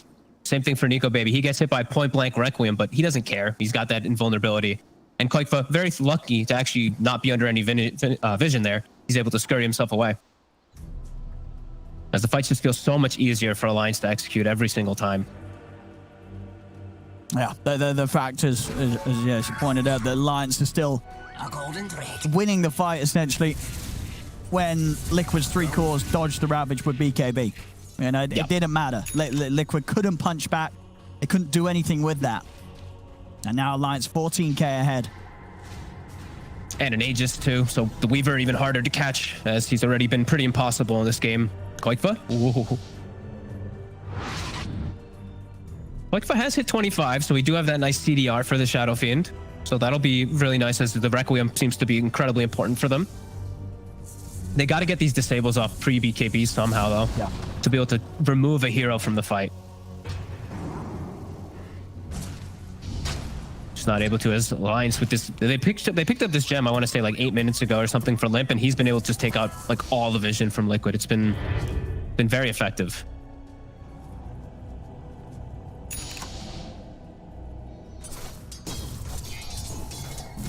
On the hunt here, Tiger. He keeps himself well out of it. Liquid's just really scared to get out on the map because of this, you know, this Blink Dagger Lion, and then just the relocate potential. Same thing with the Void Spirit, the mobility. They can't match it. Like they want to be able to like sit behind people and protect them like that, but they can't actually just like split out their resources like that. So they're too susceptible. They can't show in lanes very effectively. Taiga, he'll show himself top for a second. They don't look to set up for him with the relocate just yet. Alliance looking for their own play.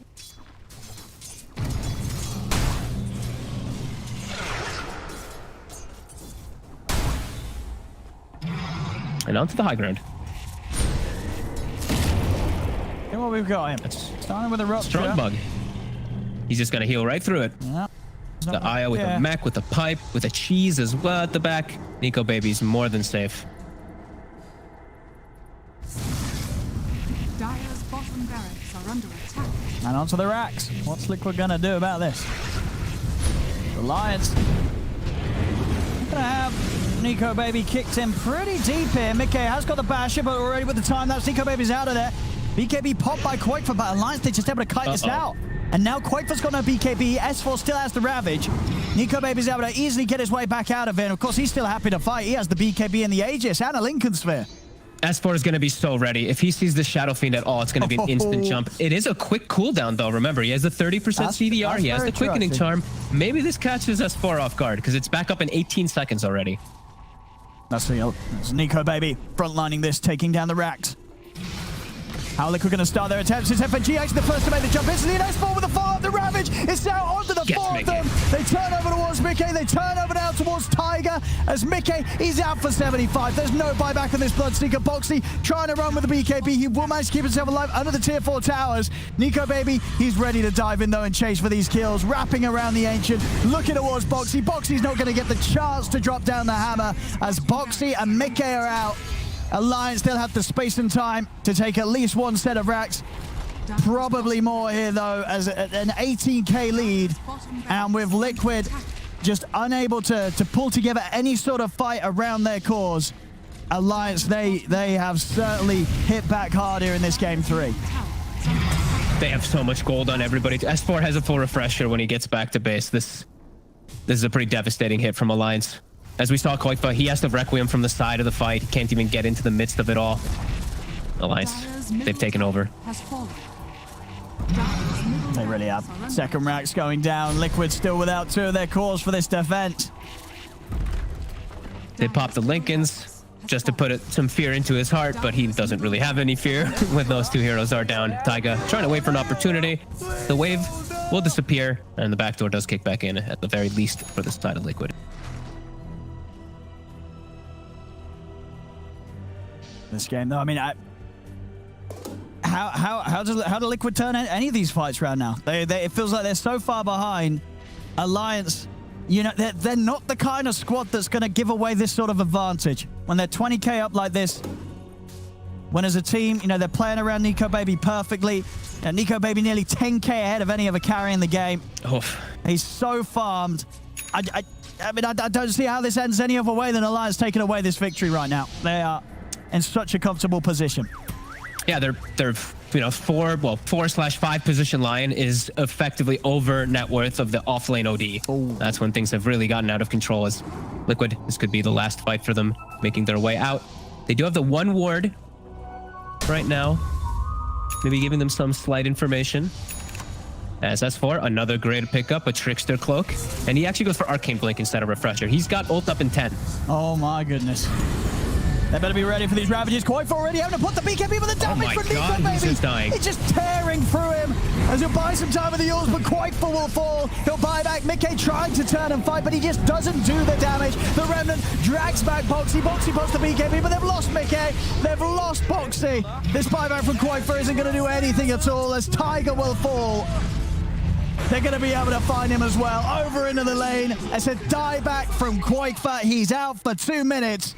Another ultra kill for Nico Baby as this one is absolutely over. Alliance with this 3rd game hitting back incredibly well. This was a fantastic stuff from the 2 wins we saw from Alliance. Just brilliant Dota and to a point flawless. This game yet again just got to a point where really after that botched attempt on the S4 in the mid lane, how was Alliance Liquid ever going to really recover from that? They just couldn't. Alliance were given so much. That ultra kill from Nico Baby